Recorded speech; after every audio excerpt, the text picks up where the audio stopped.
અંગૂઠે અમૃત વશે લબ્ધિતણા ભંડાર શ્રી ગુરુ ગૌતમ શમરીએ વાંચિત ફલદાતા. ગત 2 દિવસોમાં આપણે અહંકારનું ઓપરેશન એ વિશે વિચાર્યો. આજના પ્રવચનનું શીર્ષક છે શૂન્યની શ્રીમંતાઈ. શૂન્યની શ્રીમંતાઈ. બોલો, કોઈ કાંઈ નહીં છતાં શ્રીમંત છે ને વીર? વિચિત્ર વાત. શૂન્યની શ્રીમંતાઈ અનંત લબ્ધિધામ શ્રી ગૌતમ સ્વામી ગણધર ભગવંતના અનુસંધાનમાં આપણે આ વાત વિચારવાની છે કે વળી શૂન્યની શ્રીમંતાઈ કઈ રીતે સંભવી શકે? અનંત મોહક લબ્ધિઓના સ્વામી હતા કોણ? પ્રભુ ગૌતમ.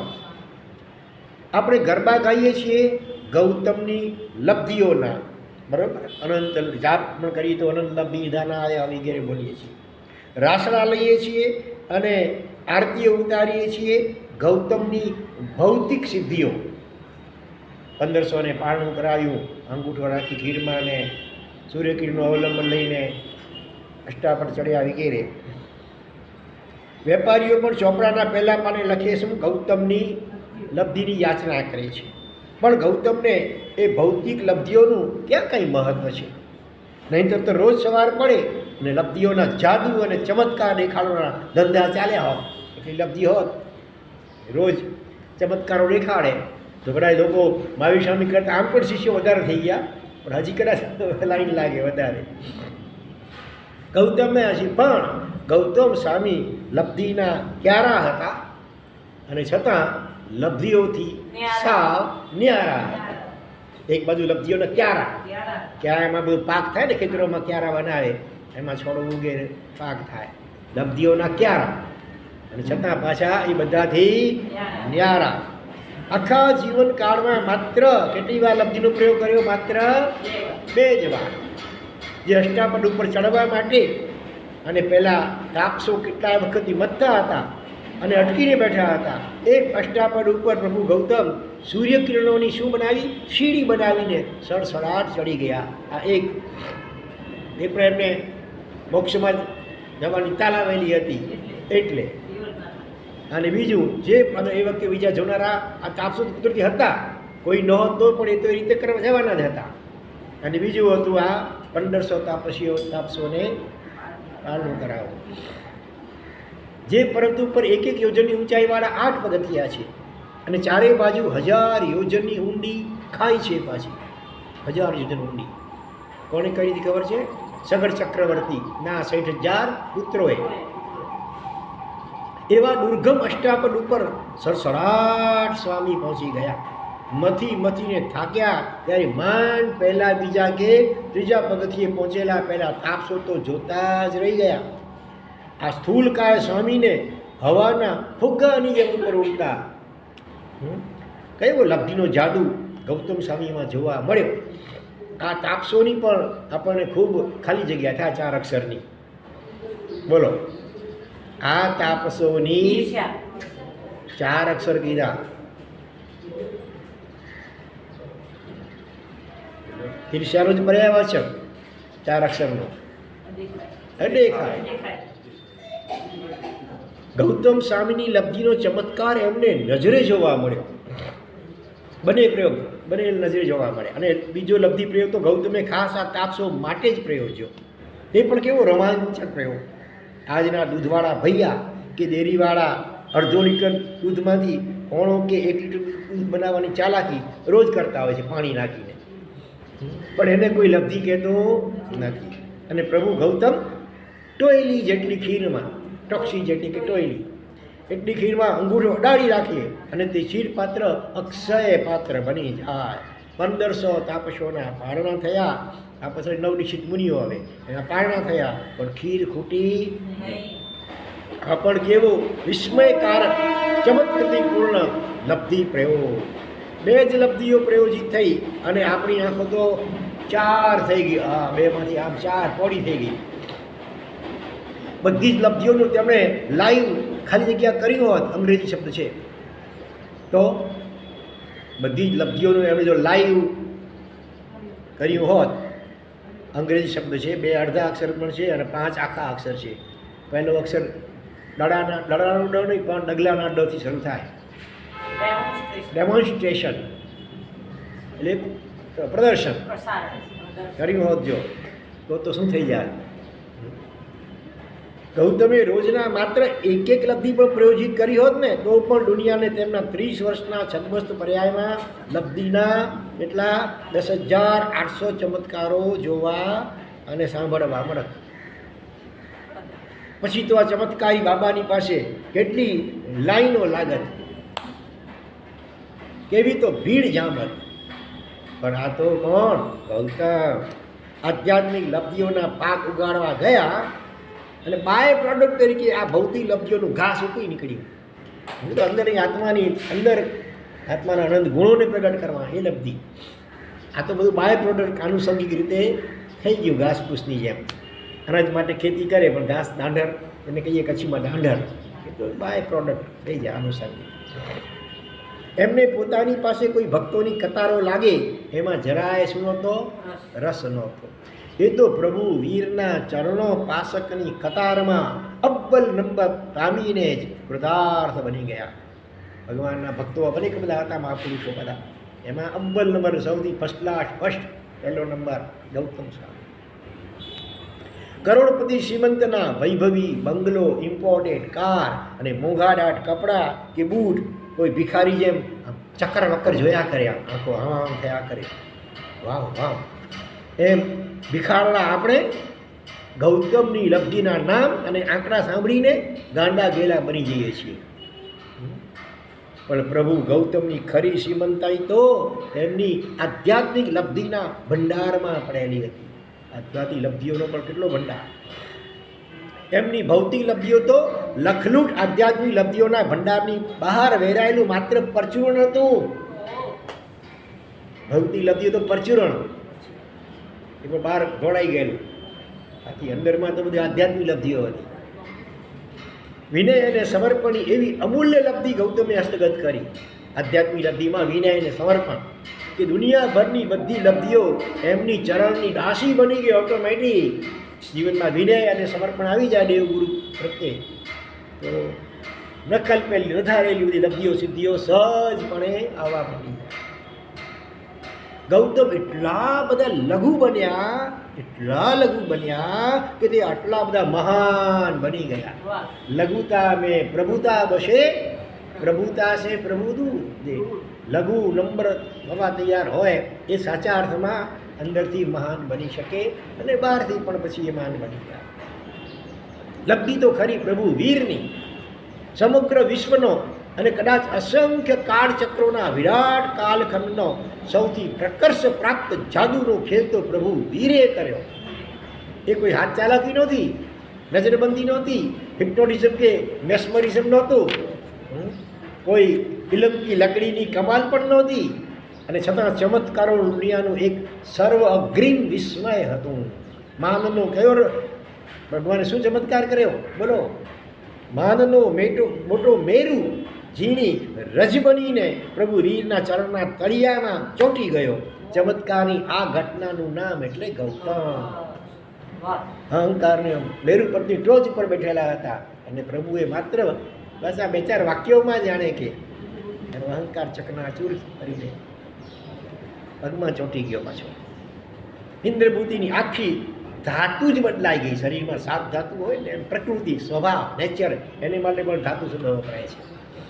અહંકારના લોખંડ ઉપર પ્રભુએ વિનય કે નમ્રતાના સુવર્ણનું માત્ર ઇલેક્ટ્રોપ્લેટિંગ નહોતું કરેલું, ઉપર સોનાનું પાણી ખાલી નહોતું કરાવેલું, આખું એને સોનામાં રૂપાંતરિત કરી નાખ્યો. લોખંડને આખી ધાતુનું જ સર્વા રૂપાંતર કરી નાખ્યું. લોખંડ કે તાંબાના સળિયા ઉપર સોનાનું પ્લેટિંગ કરાવ્યું હોય તો કાળક્રમે ઘસારો લાગતા પ્લેટિંગ ઉખડતું જાય અને અંદરની ધાતુ બહાર પાછી પ્રગટ કરે. સન્માન, અપમાન, ઠપકા, શિખામણ, અવહેલના વગેરેની કેટલી થપાટો લાગી ગૌતમ નામના ધાતુદંડને. જો વિનમ્રતા અને સમર્પણનું માત્ર પ્લેટિંગ જ હોત તો અંદરનો માન પ્રસંગે પ્રસંગે ડોકાયા વગર ન જ રહે. પણ પ્રભુએ તો રસવેદ કરીને તાંબુ જે રસવેદી ઉષા હેલડીય કવનમાં આવે છે. હા, એવો અમુક હોય કોઈ આખું પાછું ફરી તાંબુ તે નવી હુએ સાહેલડીયા ઉપા યશોજીમાં સ્તવનમાં આવે છે. એકવાર જો વિશિષ્ટ કોટીનો રસ આવે છે, સુવર્ણ સિદ્ધિ રસ, એના તાંબા ઉપરના થોડાક ટીપા ખાલી નાખીએ તો આખું સુવર્ણ જ બની જાય. પાછું એને પછી એને તાંબુ પાછું ન બને, બાકી પ્લેટિંગ કે કોટિંગ નહોતું કરેલું, મૂળથી જ બદલી નાખેલું. અથવા તો હા, એટલે પ્રભુએ તો રસવેદ કરીને ઇન્દ્રમૂર્તિની આખી ધાતુ જ બદલી નાખી, સ્વભાવ જ. અથવા તો માનો કે મૂળ ધાતુ તો 100 ટચના સોનાની જ હતી, પણ તેની ઉપર લોખંડનું પતરું ચઢેલું હતું. ગૌતમ સ્વામીના આયામાં ગુણો હતા અંદરમાં, ઉપર માત્ર અહંકાર રૂપી લોખંડનું પત્ર ચઢેલું હતું. કુશળ ઝવેરીશમાં પ્રભુ વીરતે પારખી ગયા અને એમણે ઉપરનું પતરું ઉખેડી નાખ્યું. એટલે એમાં ગૌતમ સ્વામી પણ મહિમા પાછો મૂળથી જે તો હતા વિનય અને સમર્પણનો ગુણ અંદરમાં પડ્યો હતો, ઉપર માત્ર અહંકારનું લોખંડનું પત્ર થોડુંક આવી ગયું. શુદ્ધ સુવર્ણ પ્રભુએ પ્રગટ કર્યું. પ્રભુએ પ્રગટાવેલ વિનય ગૌતમ એ ઇન્વેન્શન નહીં, પણ માત્ર શું હતી? શોધ હોય ને બે પ્રકારની હોય. એક ઇન્વેન્શન એટલે બિલકુલ જડમૂળથી નવી શોધ કરે, અને બીજી હોય ડિસ્કવરી. ઢંકાયેલું પડ્યું હોય, કોલમ્બસે અમેરિકાનું ડિસ્કવર કર્યું. અમેરિકાને કંઈ નવું બનાવ્યું નહીં, કુદરતી ત્યાં જઈ ચડ્યો. જવું આવું બધું ભારતને કંઈ વાહન લઈ સ્ટીમર લઈ ગઈ અને ત્યાં કુદરતી રીતે. તો અમેરિકા કંઈ નવું બનાવે ને એને ઇન્વેન્શન કહેવાય. અને જે હોય પણ આમ ભૂલાઈ ગયેલું, ડટાઈ ગયેલું હોય તો એને પાછું ખુલ્લું કરે, ડિસ્કવર. કવર ઉપર આવરણ લગેલું હતું, એને ખોલી નાખ્યું. અને ગૌતમ સ્વામીના અંદરબુદ્ધિ ગૌતમમાં અંદરથી જ વિનય અને સમર્પણનો ગુણ પડ્યો હતો. ઉપર માત્ર અહંકારનું જે આવરણ હતું તે આવરણને ભગવાને હટાવ્યું અને અંદરનું જે વિનયી ગૌતમ એને પ્રગટ કર્યો. એક 68 વર્ષની ઉંમરના શ્રાવક અમારા પૂજ્ય ગુરુદેવ પાસે એટલે ધર્મજીત સૂર્યજી મહારાજ પાસે રિક્ષા લેવા આવ્યા. ખૂબ આરાધક અને યોગ્ય જીવ પણ પ્રકૃતિમાં ક્રોધ ઘણો. આરાધક જીવ ખૂબ તપ જપ સ્વાધ્યાય આ બધું કરે, પણ પ્રકૃતિમાં ક્રોધ ઘણો. એમણે પૂજ્ય ગુરુદેવને કહ્યું, રિક્ષા લઉં છું, ક્રોધને વશમાં રાખવા સમજીને પૂરો પ્રયત્ન કરીશ, પણ ક્રોધ એ મારી લાચારી કે નબળાઈ છે, એને લક્ષ્યમાં લઈને મને ના ન પાડશો. પહેલેથી નિખાલસતાથી કહી દીધું કે મારામાં આ એક અવગુણ છે, તો છતાં કૃપા કરો મને ચારિત્ર આપો. પૂજ્ય ગુરુદેવે એમને ઉદારતા દાખવીની દીક્ષા આપી અને એ દીક્ષિત મહાત્માએ ખરેખર કમાલ કરી, આખી પ્રકૃતિ ફેરવી નાખી. ગૃહસ્થ અવસ્થાના ક્રોધી શ્રાવક ખરેખર ક્ષમા શ્રવણ બની ગયા, ક્ષમાના ભંડાર, સમતાના ભંડાર બની ગયા.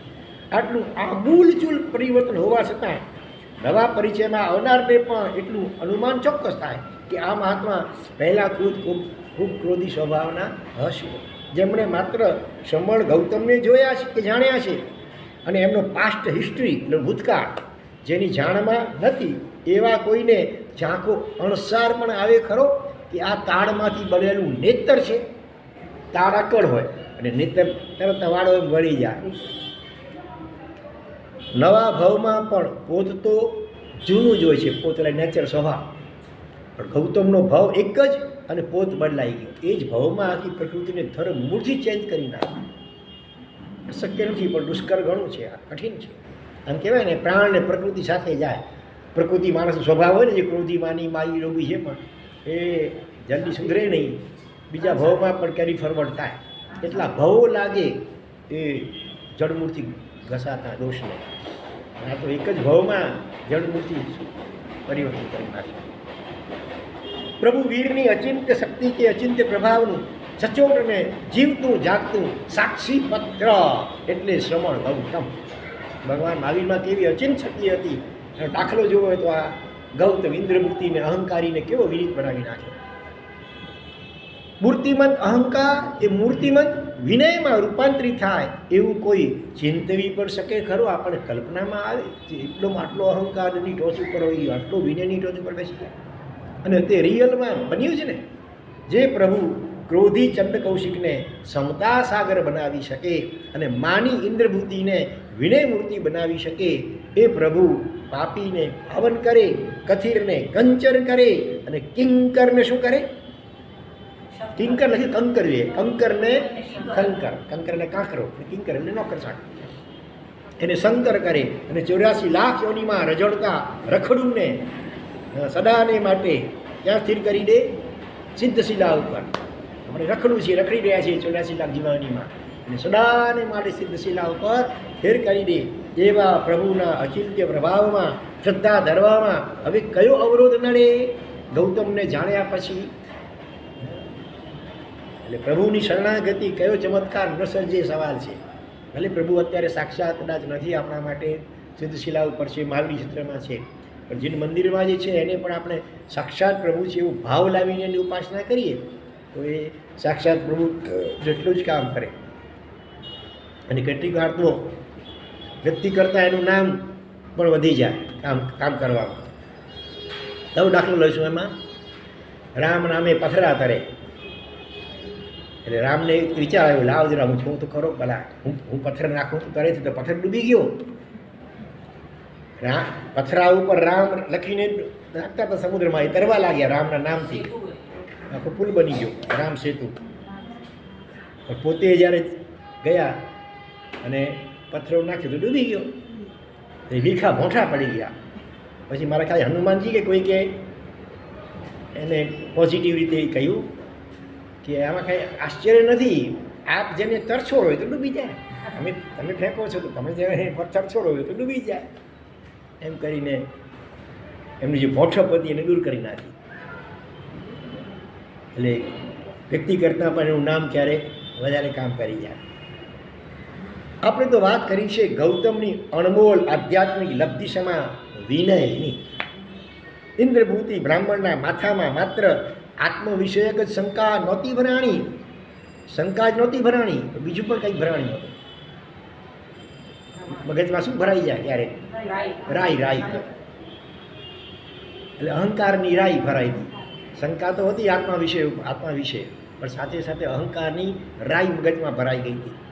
પ્રભુએ સાચવીને શંકા કાઢી લીધી અને પછી જે છિદ્ર પડ્યું એમાં પેલી રાઈ પણ સરકી પડી, એટલે અહંકાર તૂટી પડ્યો, અહંકારી પંડિત તૂટી પડ્યો. અહંકાર ભરેલા હૈયામાં મોટું શું પડ્યું? મોટું બાકોરું કે ગાબડું પડ્યું, અને એ બાકોરા માટે પ્રભુ અંદર પ્રવેશી ગયા એવી સુંદર શૈલીમાં. ઓસ્કાર વાઇલ્ડ યાદ આવે, how else but A broken heart May lord enter in. Broken heart, હૃદય ભાંગે ત્યારે પ્રભુ એમાં છિદ્રમાં પ્રવેશે, અને પછી તે આખું નિશ્ચલ્ય મસ્તક ઇન્દ્રભૂતિએ પ્રભુના ચરણે ધરી દીધું. શલ્ય રહિત બની ગયું, અહંકાર રૂપી શલ્ય નીકળી ગયું, એ મસ્તક પ્રભુના ચરણે ધરી દીધું. એ જ ક્ષણે ઇન્દ્રભૂતિ ગૌતમના મનનું, અંગ્રેજીમાં શબ્દ છે મોટો, સ્ટરીલાઇઝેશન થઈ ગયું. સ્ટરીલાઇઝેશન કોને કહેવાય? શુદ્ધિકરણ, એકદમ સંપૂર્ણ શુદ્ધિકરણ. ઈચ્છારૂપી સંતાનોની પ્રસૂતિ એ મનમાંથી હવે સદા માટે સ્થગિત થઈ ગયું. ઓપરેશન થઈ ગયું, વંધ્યા કરાવી બની થઈ ગયું. કાયમ માટે ઈચ્છાનો જન્મ જ ન થાય. હા, સમર્પણની વેદિકામાં મનની શું અપાઈ ગઈ? આહુતિ અપાઈ ગઈ. ગૌતમ સ્વામીને મન પરિજ્ઞાન હતું, પણ ખાલી જગ્યા ક્યાં હતું? મન નહોતું હવે, છતાં બીજાના મનના વિચારો જાણી શકે એવું મન પરિજ્ઞાન હતું. ગુરુના ઇંગિતને ગુરુની ઈચ્છા સમજે. ઇંગિત એટલે બાહ્ય ઈશારો કે આકાર, એના ઉપરથી ગુરુની શું ઈચ્છા છે એને સમજે. ગુરુની ઈચ્છાને ગુરુની આજ્ઞા સમજે, અને ગુરુની આજ્ઞાને પોતાનો શું સમજે? અઢી અક્ષરનો પ્રાણ સમજે. ગુરુની આજ્ઞા એટલે પ્રાણ. તે શિષ્યને ગૌતમના ગોત્રનો ગણીશ. આવો જે શિષ્ય હોય ને જગતમાં અત્યારે પણ ક્યાંક જોવા તો સમજવું એ ગૌતમ સ્વામીનો વારસદાર છે. ફરીથી કેવો શિષ્ય? ગુરુના ઇંગિતને ગુરુની ઈચ્છા સમજે, અને ગુરુની ઈચ્છાને શું સમજે? ગુરુની આજ્ઞા સમજે, અને ગુરુની આજ્ઞાને શું સમજે? પોતાનો પ્રાણ સમજે.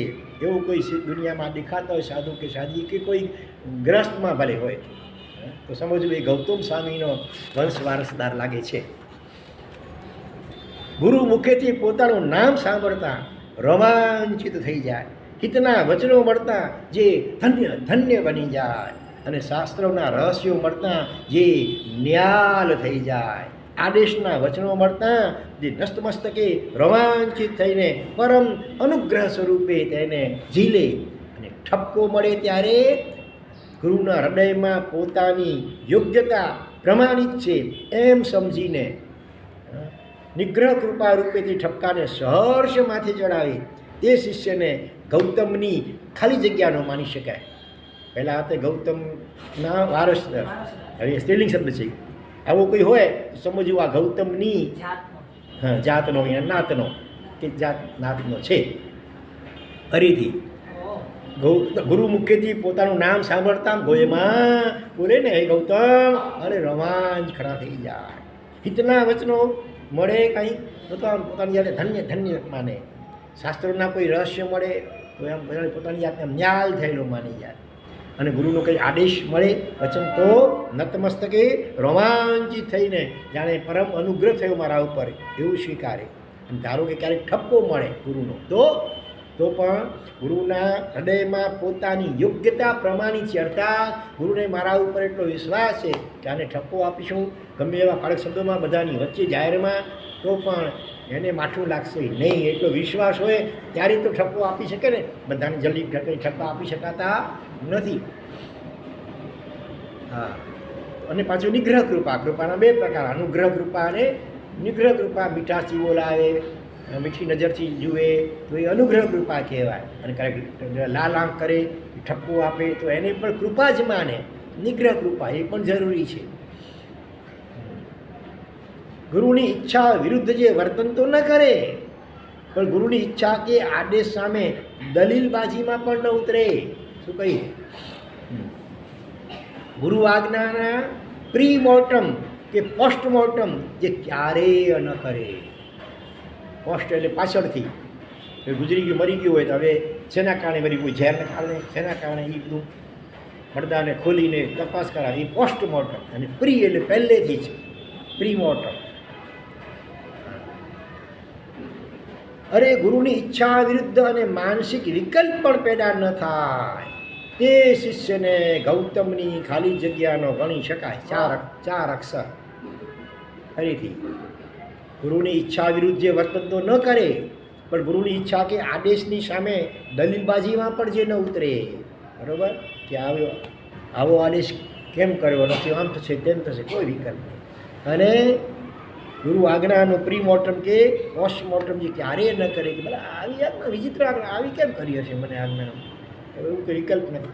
પોસ્ટ મોર્ટમ ન કરે, અને ગુરુની ઈચ્છા વિરુદ્ધ જેને માનસિક વિકલ્પ પણ પેદા ન થાય એવા શિષ્યને ગૌતમની ખાલી જગ્યાનો ગણી શકાય. ચાર અક્ષર. એમ શું ચાલી આવે? પરંપરા. ગૌતમની પરંપરાનો ગણી શકાય. વિનય અને સમર્પણની ભાષા શું છે? મારે શું કરવું તે ગુરુના કાર્યક્ષેત્રનો વિષય છે. મારે શું કરવું, ગુરુ જે કહે તે કરવું. મારે શું કામ વિકલ્પ વિચારવું કે મારે શું કરવું? ગુરુ કહે કરવાનું, અથવા તો ગુરુ કહે નહીં, ગુરુ ઈચ્છે તે જ કરવું, તેટલું જ મારું કાર્યક્ષેત્ર.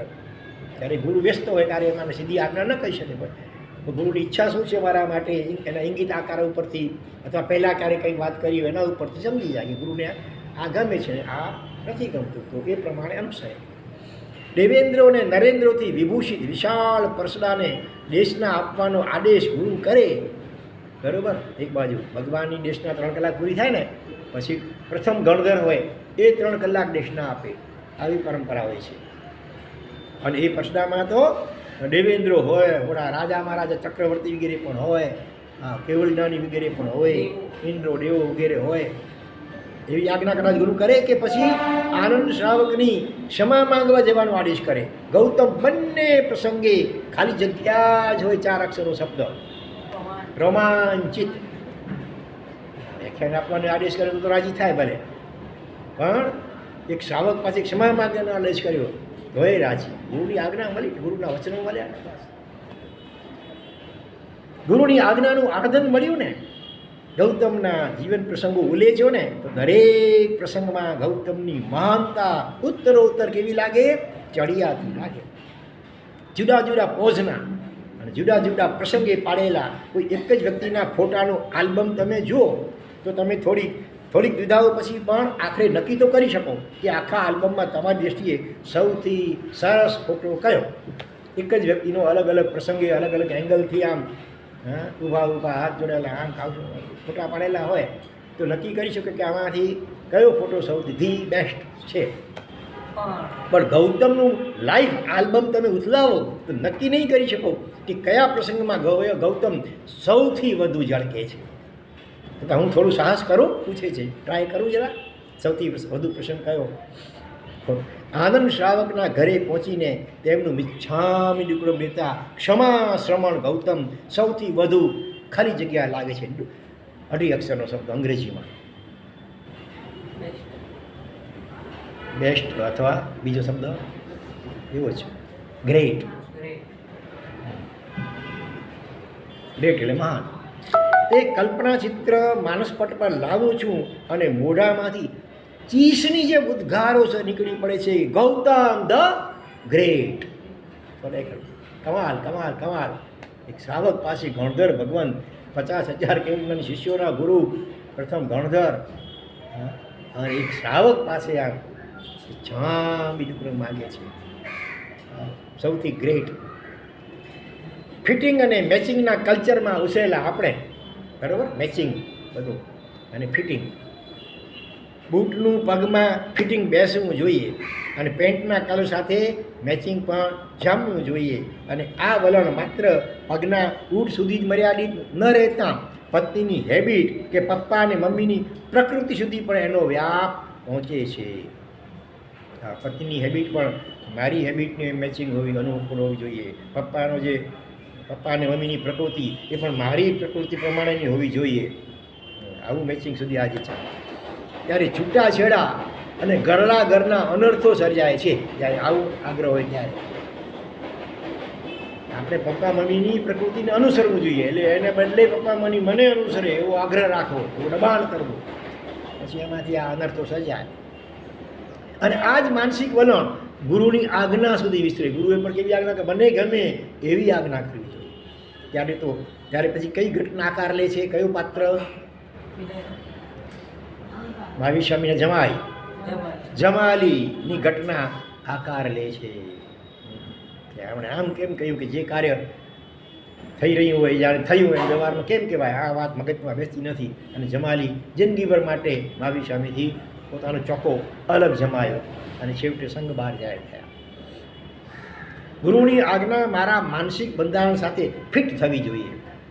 આવા દુરાગ્રહમાંથી દ્રોહ પરિણમે અને એવી દ્રોહ બુદ્ધિમાંથી જ કોણ નીચે? કયો પાત્ર ઇતિહાસનો? 5 અક્ષરનો શિષ્ય, ગુરુદ્રોહી શિષ્ય કયો? કુલવાહક બાલક.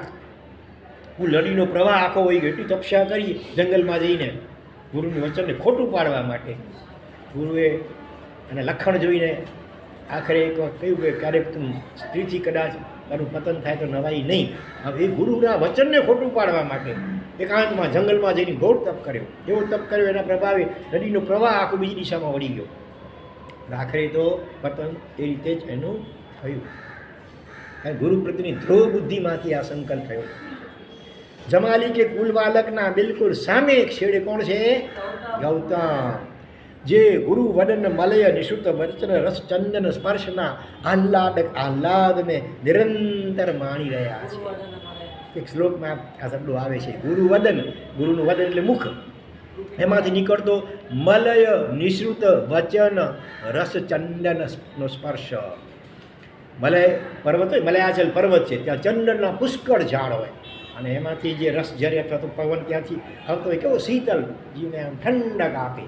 તો ગુરુના પ્રત્યેક વચન જીવને વિનીત શિષ્યને સમર્પિત શિષ્યને એકદમ સાતા અને શીતળતા આપનારા બની જાય. એને માણી રહ્યા છે. એ તો તે ગુરુનો દ્રોહ કરવાનું તો સ્વપ્નમાં શક્યતા જ નથી. ગૌતમના અસ્તિત્વની આબોહવા જ કાંઈક જુદી હતી. આપણું એન્વાયરમેન્ટ આખું જુદું હતું. ભગવતી સૂત્રનું શ્રવણ કરતા એમાં શબ્દ કાને પડે કે તરત ખાલી જગ્યા એક સોનામાં પોતાની કોથળીમાંથી કાઢી અને પોથીનું પૂજન કરતા હતા. કયા શ્રાવક? એમણે ગિરનાર તીર્થ ઉપર એમના નામની ટૂંક પણ છે. પેથળસા પણ હતા પ્રાય, પણ છતાં અહીંયા બીજું એક નામ છે ગિરનાર, જેમના નામથી ગિરનાર પર્વતમાં ટૂંક છે આખી. પાછળ સોની છે. કયો સોની? સંગ્રામ સોની. સંગ્રામ સોની નામે શ્રાવક જેમણે ગિરનાર ઉપર ટૂંક બંધાવી છે. હવે ક્યારેક જાઓ ને ત્યાં જોજો લખેલું સંગ્રામ સોની આમના ઘુમટ ઉપર લખેલું છે. અને એ ભગવત સૂત્રનું વાંચન થતું હતું ચોમાસામાં. જેવો શબ્દ આવે ગોયમાં આનો જવાબ આમ છે. એની સાથે સોનામોર મૂકે જ્ઞાન પૂજન તરીકે. કોણ? સંગ્રામ સોની. અને એવો જ બીજો દાખલો આ પેથળસા મંત્રીશ્વર માટે પણ સંભળાય છે. પેથળ મંત્રી માટે પણ સાંભળ્યું છે. આવી જો કે સપરિવાર શ્રી ભગવતી સૂત્રનું વાંચન શ્રવણ કરવા. એકલા એકલા નહીં, સપરિવાર બેસે શ્રવણ કરવા. અને ગોયમાં શબ્દ સાંભળતાની સાથે પોતે એક સોનામોર મૂકે. માતાજી અડધી અને પત્ની 5 સોનામોર મૂકતા. 1.25 સોનામોર. ભગવતી સૂત્ર પૂર્ણ થયું ત્યારે આ પરિવારે 63,000 સોનામોરથી શુદ્ધ ભક્તિ કરી. 36,000 સમજો પ્રશ્નો છે એને 1.25 ગુણી નાખો તો 63,000 સોનામોર. જે ગોયમાં શબ્દ સાંભળતા સંગ્રામ સોનીને અને પેથળ મંત્રીને અને આપણને બધાને આટલી બધી ઉલટ થઈ આવે એ ગોયમાં સંબોધન પ્રભુ મુખે સાંભળતા ગૌતમ સ્વામીએ કેવી આનંદની અનુભૂતિ કરી હશે. સંગ્રામ સોની કે પેથળસા મંત્રીશ્વર અને આપણને પણ આ શબ્દ સાંભળી ગોયમાં કે ગૌતમ, તો કેટલો આનંદ થાય. તો પછી એ ગૌતમ સ્વામીએ ખુદને પોતાનું નામ પ્રભુના શ્રી મુખ સાંભળવા મળે ત્યારે તો કેટલો આનંદ, કેવા રોમાંચ ખડા થતા હશે.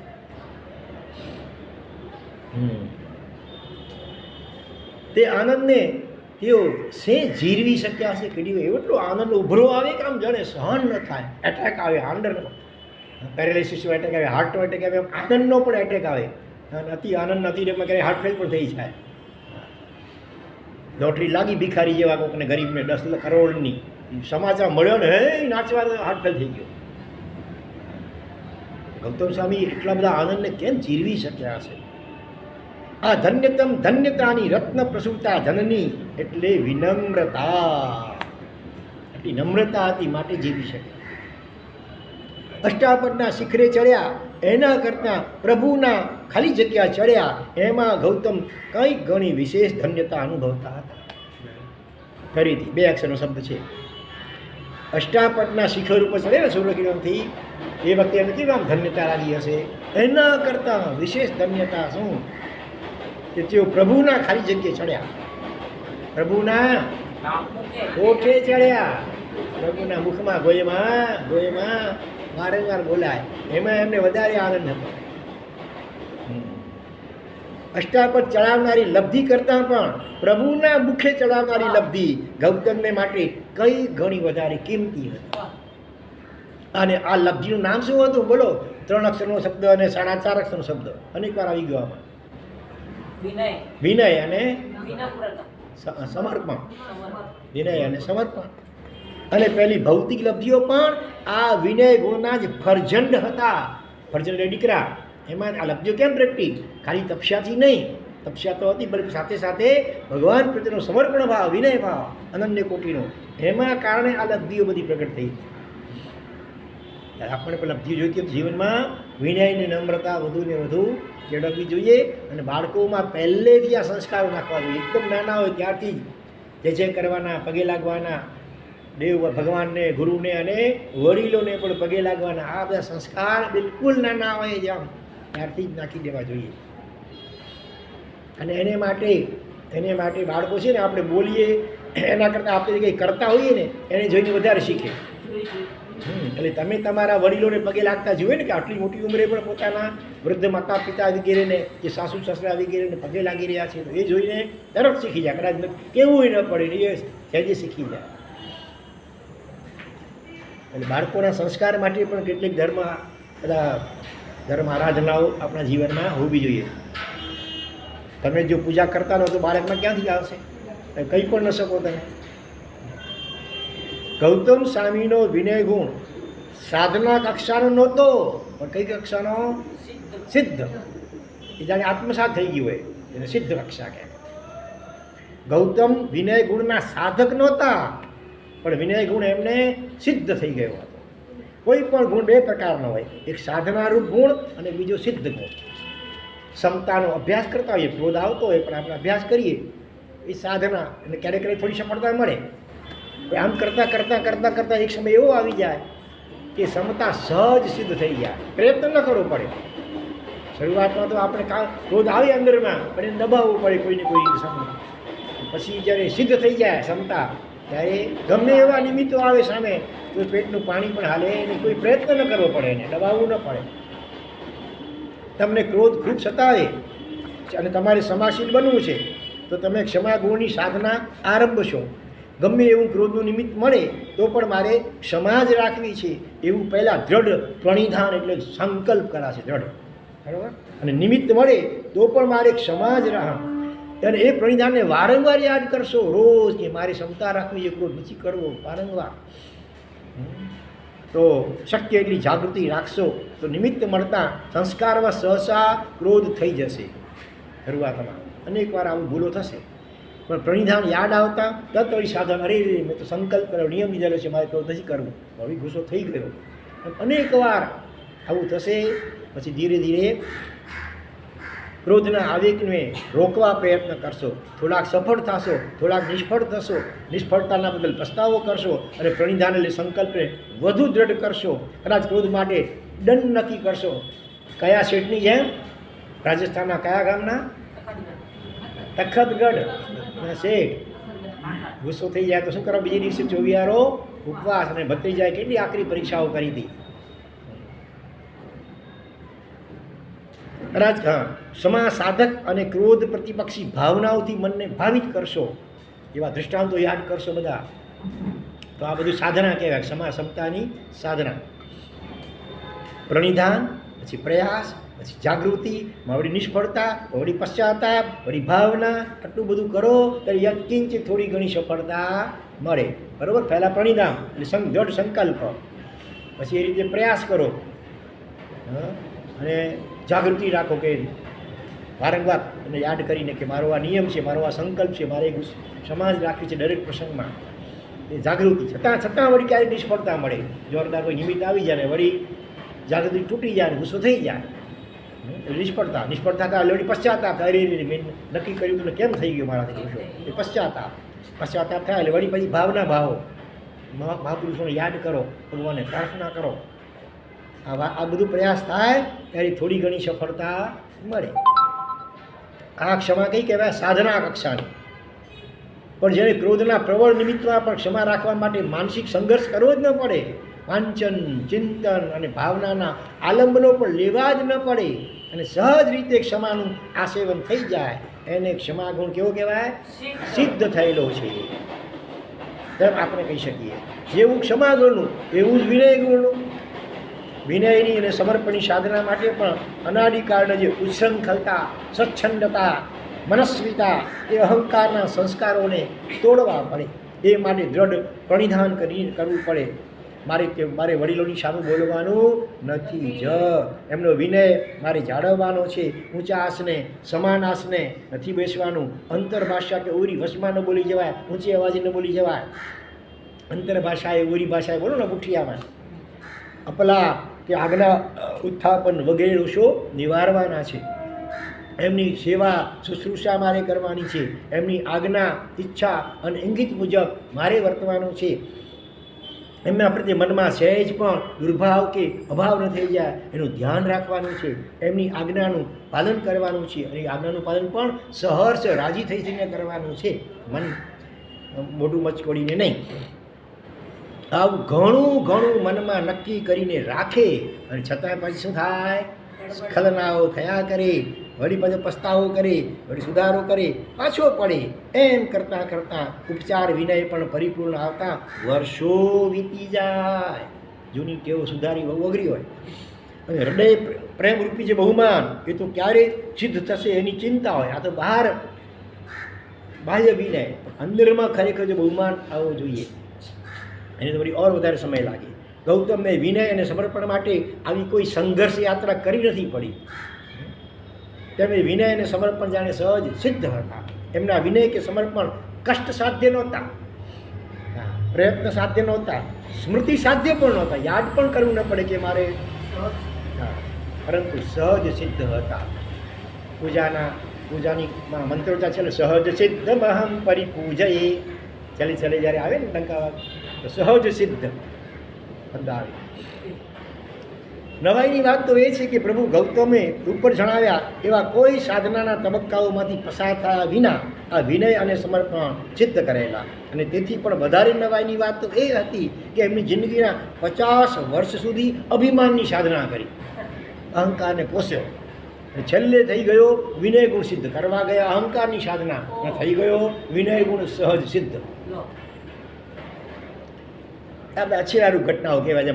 મરુદેવા માતા દેગોડમાંથી નીકળ્યા અવયવારા સુધી, કેળ બન્યા સીધા, કેળનું ઝાડ, બાજુમાં બોરડીનું ઝાડ, પવનથી બને અથડાય એટલે સહન કર્યું, અકામ નીજરા, સીધા મરુદેવા માતા બની ગયા. એકેન્દ્રીયમાંથી મનુષ્ય, ભગવાનની માતા તે પણ. અને પાછા હાથીની એમાડી ઉપરથી કેવલદાન ભગવાનથી મોક્ષમાં પહેલાં પહોંચી ગયા. આજે એમ એક અછેરારૂપ અપવાદરૂપ ઘટના બની ને આવી પણ આ અછેરા અપવાદરૂપ કહી શકાય. હે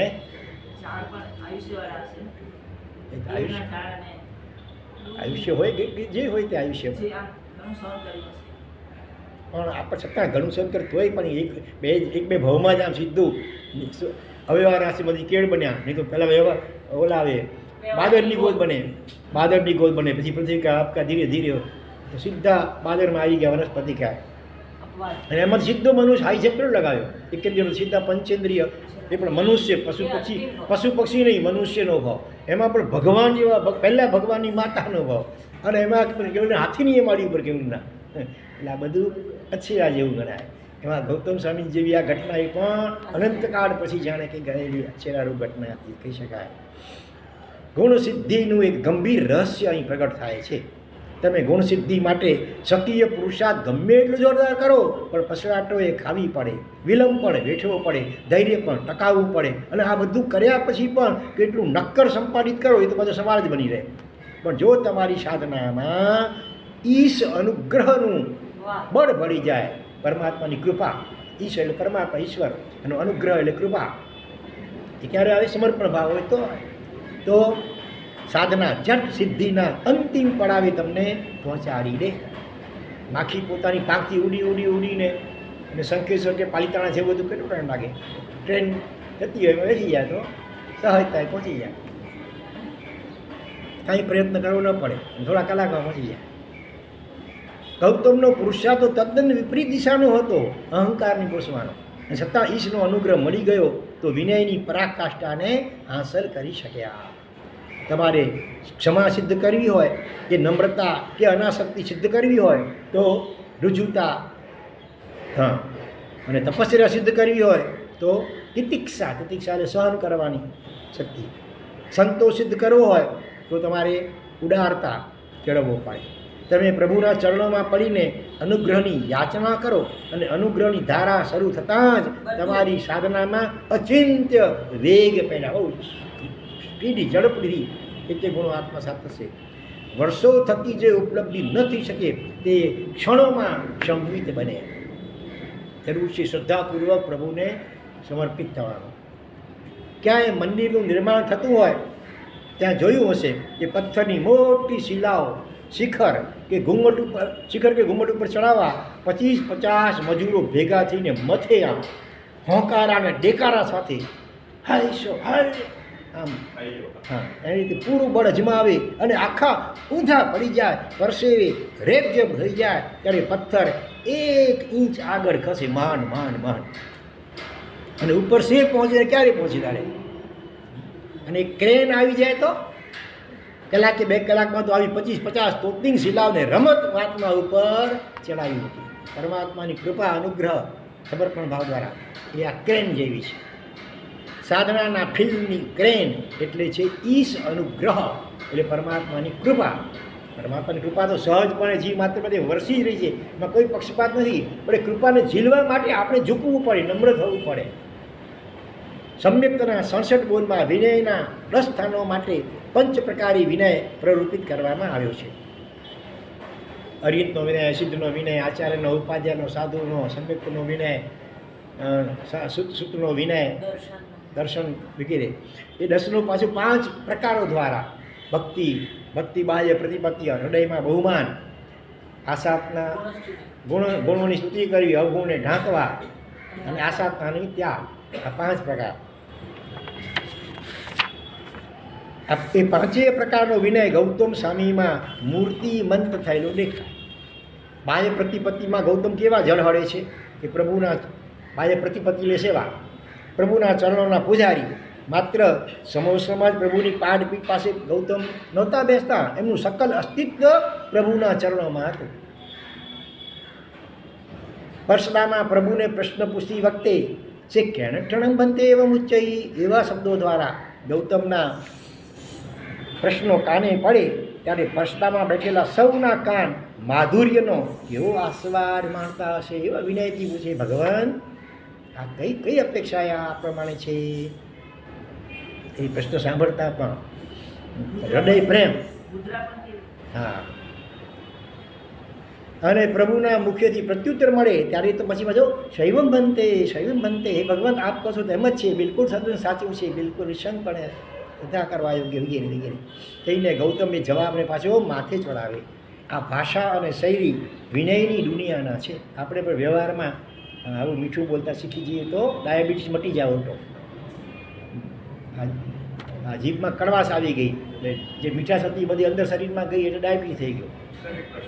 હાજી, કે સંસારમાં કે સમાજમાં ને બધે ઠેકાણે આપણે ઇન્વોલ્વ છીએ, અમુક ઠેકાણે બધું રાજકારણ ચાલે છે, હિપોક્રેસી ચાલે છે. હાજી હાજી. એવામાં એનાથી દૂર રહેવું સારું કે ત્યાં રહીને અહંકાર તરીકે ગણાય કે દૂર રહીએ, કે પછી આપણે ત્યાં જઈને પછી તરીકે જોઈએ નિઃશુલ્ક જવું જ પડે એવા સંજોગો હોય તો એ વખતે ભગવાને ચોથી માધ્યસ્થ ભાવના, પહેલી મૈત્રી ભાવના, બધા પ્રત્યે વધારે હિતચિંત હોવું, પ્રમોદ ભાવના, ગુણમાનને જોઈને રાજીપો અનુભવ, કરુણા ભાવના, દુઃખી કે પાપી જોઈને હૃદયમાં કરુણા ચિંતવવી, અને બહુ ભારે કર્મી હોય, કોઈ રીતે સુધરી ન જ હોય એવા હોય, એના પર ભગવાન ચોથી માધ્યસ્થ ભાવના કહેવાય. ધૃણા કે તિરસ્કાર નહીં, બધા કર્માધીન જીવ છે એવો વિચાર કરવાનો.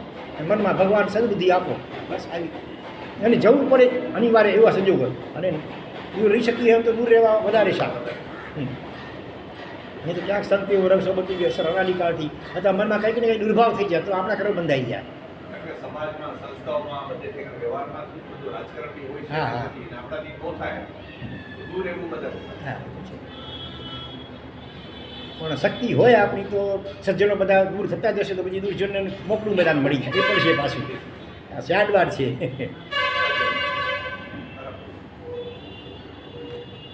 ઘણા એવું વિચારે કે આ બધું છે આપણે ખસી જઈએ એમ કરી નીકળ. બધા સજ્જનો હોય એ તો થોડા, અને એ પણ જો નીકળી જશે સારી સંસ્થાઓમાંથી પછી તો દુર્જનોને મોકળું મેદાન મળી જાય, પણ ગમે તેમ પછી દુરુપયોગ થશે. એવા સંજોગમાં એક બે વખત લોકો ધ્યાન ખેંચવું કરવું તો પછી પોતાની વાતો કરવાના હોય તો પછી આપણે તટસ્થ રહી જવું, મૌન રહી જવું. આપણે આપણું સૂક્ષ્મ બળ વધારવાનું ભગવાનને પ્રાર્થના દ્વારા, જાપ દ્વારા. અને એવા જે પણ બીજા એક બે જણા સજ્જન લાગતા હોય એને પરસ્પર સંગઠિત થવું. આજે જનરલી શું છે, સજ્જનો બધા વેર વિખેર છે, દુર્જનો જલ્દી સંગઠિત થઈ જાય છે. ગુંડાઓ ને એવા જે હોય ને એ સંગઠિત થઈ જાય છે, અને સજ્જનો પાછા છૂટા થઈ જાય છે. એને આપણે સજ્જનો જે હોય એને પણ એની અનુમોદના પ્રશંસા કરીને એની પણ સાથી લઈ લઈએ તો આપણું બળ વધે, તો ધીરે ધીરે સુધારો કંઈક શક્ય બને. આ પાંચે. હા, અને બનતે કહીને ગૌતમ તે જવાબને સેવમ બનતે શૈવ, હે ભગવંત આપ કહો છો બિલકુલ બરાબર એમ જ છે એમ કરીને સ્વીકારે. આ ભાષા અને શૈલી વિનયની દુનિયાના છે. પ્રભુના વચન કે આજ્ઞા નતમસ્તકે બે હાથ જોડીને સાંભળે. સ્વીકારે અને પાછું પાળે, સાંભળે પણ, માત્ર સાંભળીને અટકે નહીં, સ્વીકારે અને પાછું સ્વીકારે પછી એનું પાલન કરવાનું. ગુરુજુણ મુહ ભણિયમ કલંજલિ ઉડે હિંસોય ભંગ, ઉપદેશ માલામાં પણ આવે છે. ગુરુના મુખેથી જે નીકળેલા વચનો એટલે અંજલિ જોડી અને એને પ્રેમ બહુમાનથી સાંભળવું જોઈએ. ગૌતમ સ્વામી કેમ વ્યાખ્યાન ઉપદેશના સાંભળી શકે ખબર છે? ઉભડક બેસે, લાઠી વાળીને નહીં, ઉભડક અને હાથ જોડીને આમ એકદમ એ રીતે પહેલાં વિધિ આ હતી. હવે તો લાઠી વાળી સરકારથી બેસાતું હમણાંથી, એમાં ઊંચા નીચા પ્રભુ નાનું મોટું કોઈ પણ કામ ભણાવે. ગૌતમ સહર્ષ અને સસંભ્રમ એને શિરસા વંદ્ય કરે. મસ્તકથી આમ સંભ્રમ એટલે એકદમ આમ ભાવપૂર્વક આનંદ સાથે. અપત્યમ પરપત્યમ કે આલાવે સંલાવે જેવું વિનય પરિહીણમ.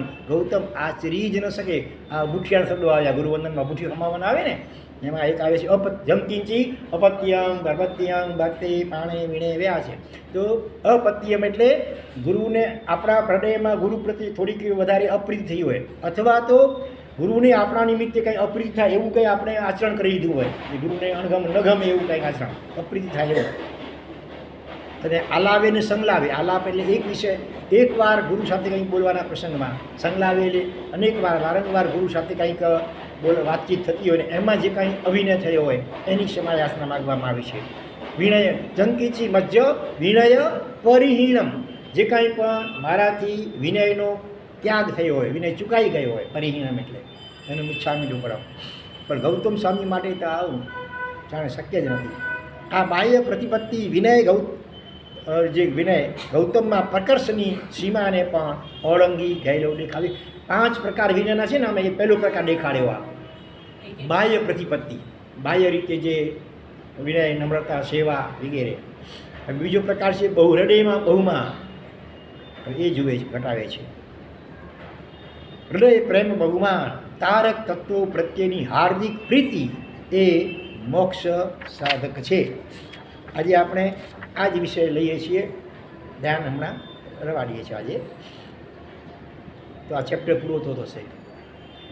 બીજા પ્રકારના વિનયનું નામ છે ગુરુ બહુમાન. હૃદય પ્રેમ બહુ તારક તત્વો પ્રત્યેની હાર્દિક પ્રીતિ એ મોક્ષ સાધક છે. ઘણીવાર એવું હોય, બહારથી જેવું વિનયનો દેખાવ કરતો હોય, હાથ જોડતો હોય, નમ્ર આમ તેમ, અંદરમાં બહુમાન હોય, અંદરથી નેગેટિવ ભાઈ પણ હોય. બહારથી દેખાવ પૂરતો બધું આમ એકદમ જાણે બહુ આપણા વિનય રત્નની જેમ છે ને. વિનય રત્ન દાખલો આવી ગયો, બહારથી કેટલો ગુરુનો વિનય કર્યો હશે, પણ અંદરમાં ભાવ મલિન હતો, એટલે ગુરુ પ્રત્યેની પણ કોકને મારવા, રાજાને મારવા માટેનો ભાવ પડ્યો હતો. તો અહીંયા ગુરુનો બાહ્ય વિનય પણ કરે અને હૃદયમાં પણ ગુરુ પ્રત્યે બહુભાવ અને બહુમાનનો ભાવ હોય. ગૌતમની આંતરપ્રીતિ એ હદે પહોંચેલી હતી કે એ એમના કેવળ જ્ઞાનના બાધા બની. પ્રશસ્ત ભલે પ્રીતિ હતી, ભગવાન પ્રત્યે પ્રશસ્ત ભક્તિ હતી, પણ એ પણ વિતરાગ દશામાં એ પણ ન ચાલે. સંપૂર્ણ દ્વેષ નહીં ને રાગનો પણ અંશ, પ્રશસ્ત રાગનો પણ અંશ ન ચાલે. ઉપચાર વિનય કદાચ વિનય રત્નની જેમ છેતરામણો નીવડી શકે. જો આ દાખલો નામ વિનય રત્ન, આપણે ત્યાં વિનય રત્ન છે, એ તો વિનયવાળા છે.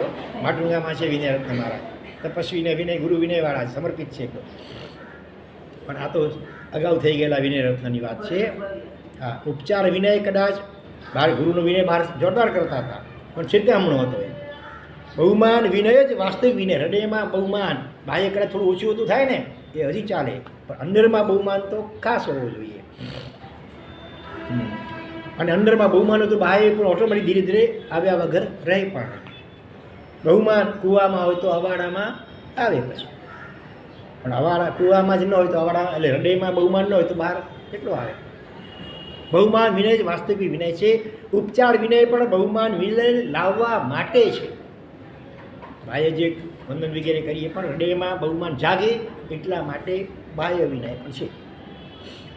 તો આપણે એમાં સહજ હતું. ગૌતમ સ્વામીના જીવનમાં એટલી હદે હતું હૃદય બહુમાન, એ કેવળ જ્ઞાનમાં એ પાદક બન્યું. વિનયના ત્રીજા પ્રકારનું નામ છે ગુણસ્તવના, ગુણસ્તુતિ. ગુરુ કે વડીલ કે જે પણ હોય જેનો વિનય કરવાનો, એના જે પોઝિટિવ જે ગુણો હોય એમના એની સ્તવના અવસરે અવસરે એની પ્રશંસા વાણી દ્વારા વ્યક્ત કરવી, બીજાઓ આગળ પણ વ્યક્ત કરવી. ગુરુ ગુણ સ્તવના તો ગૌતમ એવી કરતા કે સાંભળતા સાંભળતા 500 તાપસોને કૈવલ્ય પ્રગટ થઈ ગયું હતું. હા, ચાલો ગુરુ પાસે ક્યાં 22 શું એના વર્ણન કર્યું, અને એવા વખાણ અનુમોદના કરી એ સાંભળતા સાંભળતા 500ને કેવળના થઈ ગયું. અને આવું તો બીજા પણ અનેકની બાબતમાં બન્યું. સુણતા શ્રવણે અને બોલતા મુખે અમી ઝરે એવી અનુભવ પ્રતીતિ પ્રભુના ગુણોની બાબતમાં ગૌતમ સ્વામીને થતી. ઉપાધ્યાયજી પણ સ્તવન છે, સુણતા 22 સ્તવન ધીરુવારી ગુણ તુમતણા એમાં છે. સુણતા શ્રવણે અમી જરે ને નિર્મલ થાય મારી કાયા. ગૌતમ પ્રભુના ગુણોની કથા માંડી દેતા અતિ પરિચયાત અવજ્ઞા ગૌતમને ક્યાંથી હોય? નહીં તો એવું પણ બને. આ એક સંસ્કૃત વાક્ય છે, અતિ પરિચયાત અવજ્ઞા.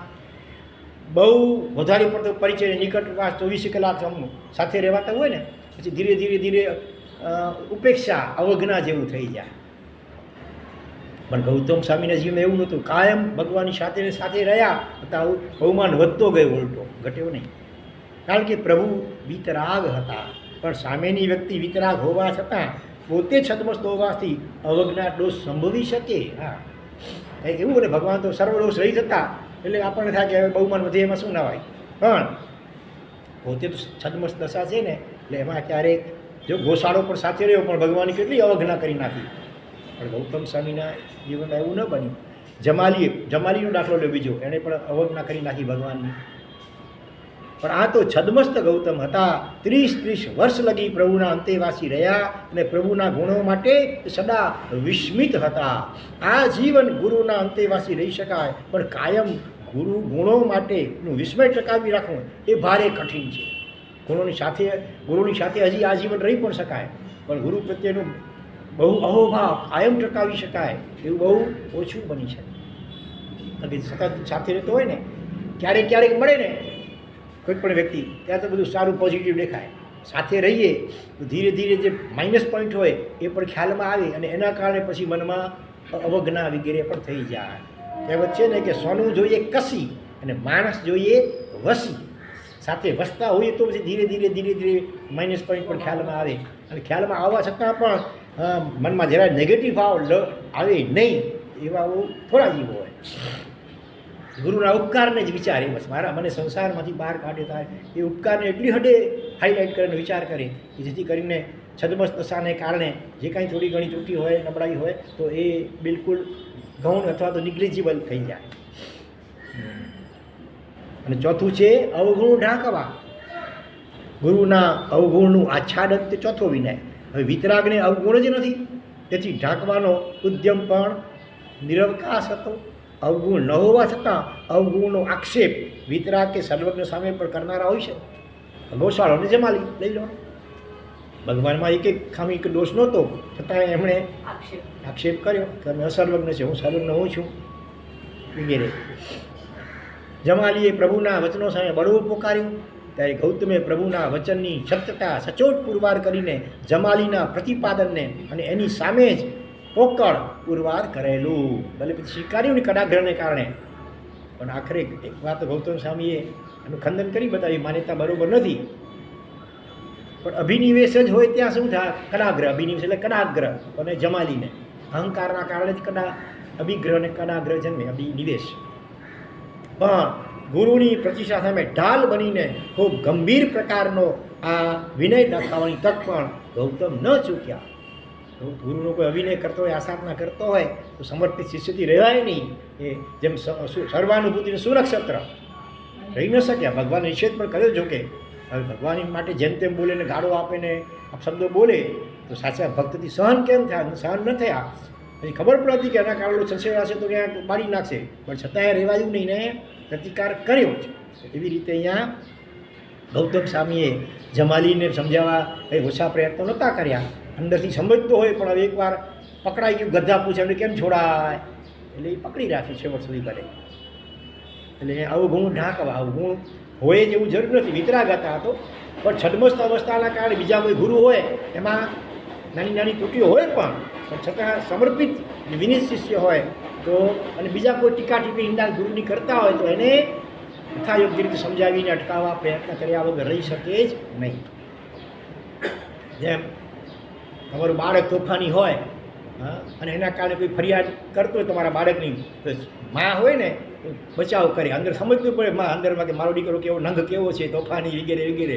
પણ છતાં બીજો કોઈ જ્યારે આવે એની ફરિયાદ કરવા ત્યારે પણ આ દીકરાનો પૂરી તાકાતથી બચાવ કરે.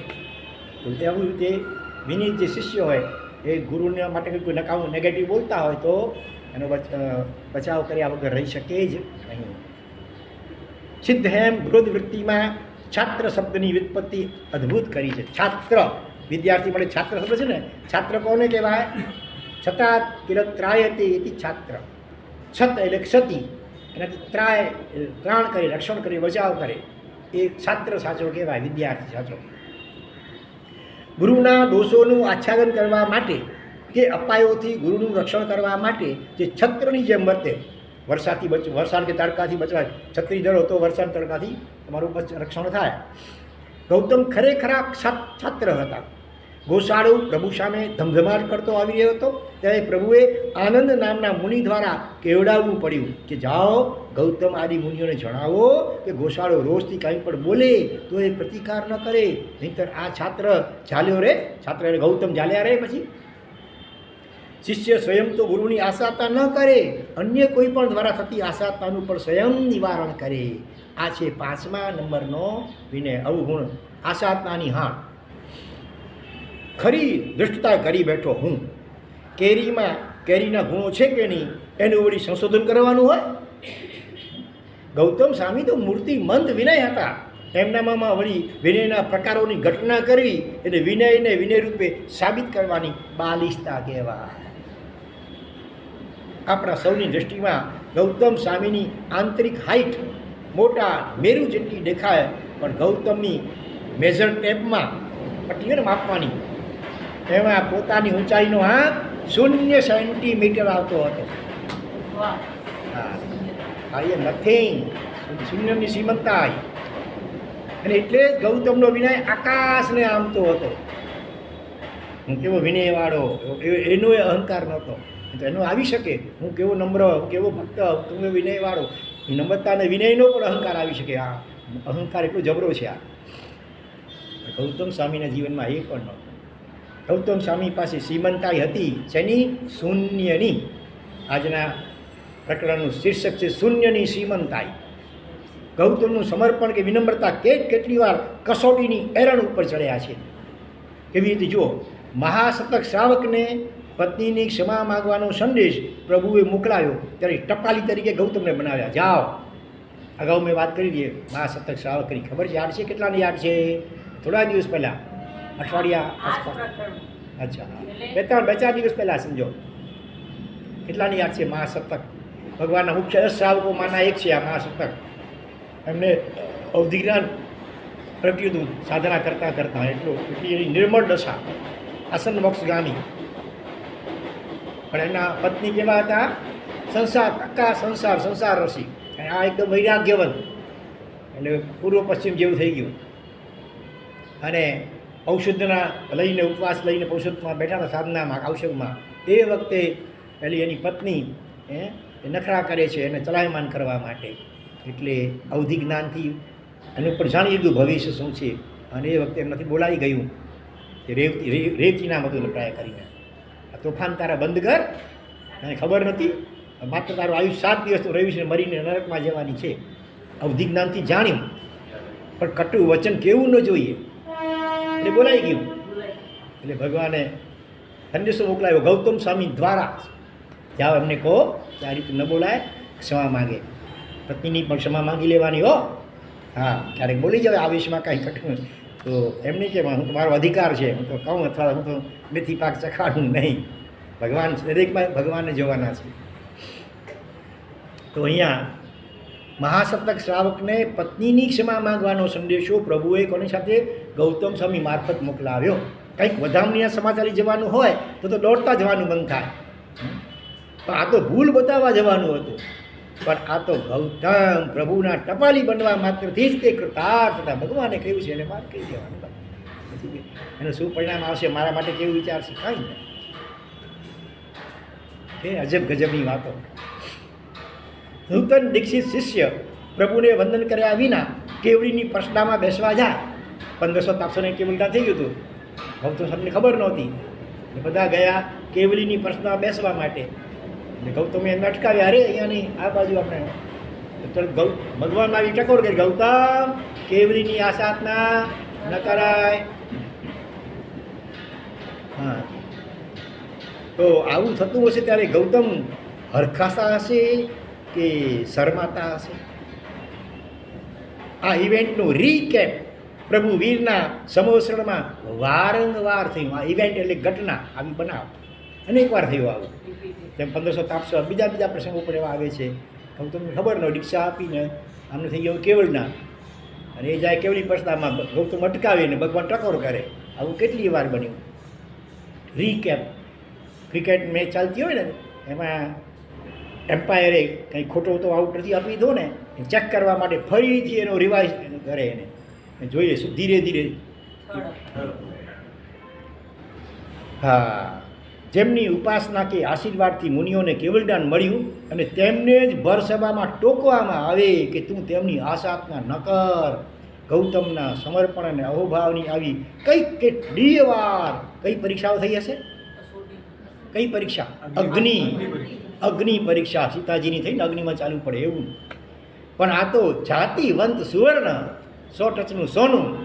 જેટલું અગ્નિમાં દાખવો વધુ ચમકે, વધુને વધુ ઝળકતું જ કહ્યું. જીવન દર્શન કરીએ તો મહાન અપ્રમત્ત યોગી તરીકે ગૌતમ આપણી સમક્ષ ઉભરી આવે. તે છતાં એક કોટેશન સમોવસનમાં પ્રભુ મુખેથી વારંવાર બ્રોડકાસ્ટ થયું છે. કયું કોટેશન? સમયમ ગોયમ માપમાયે. હે ગૌતમ, એક સમય માત્રનો પણ પ્રવાદ ન કરીશ.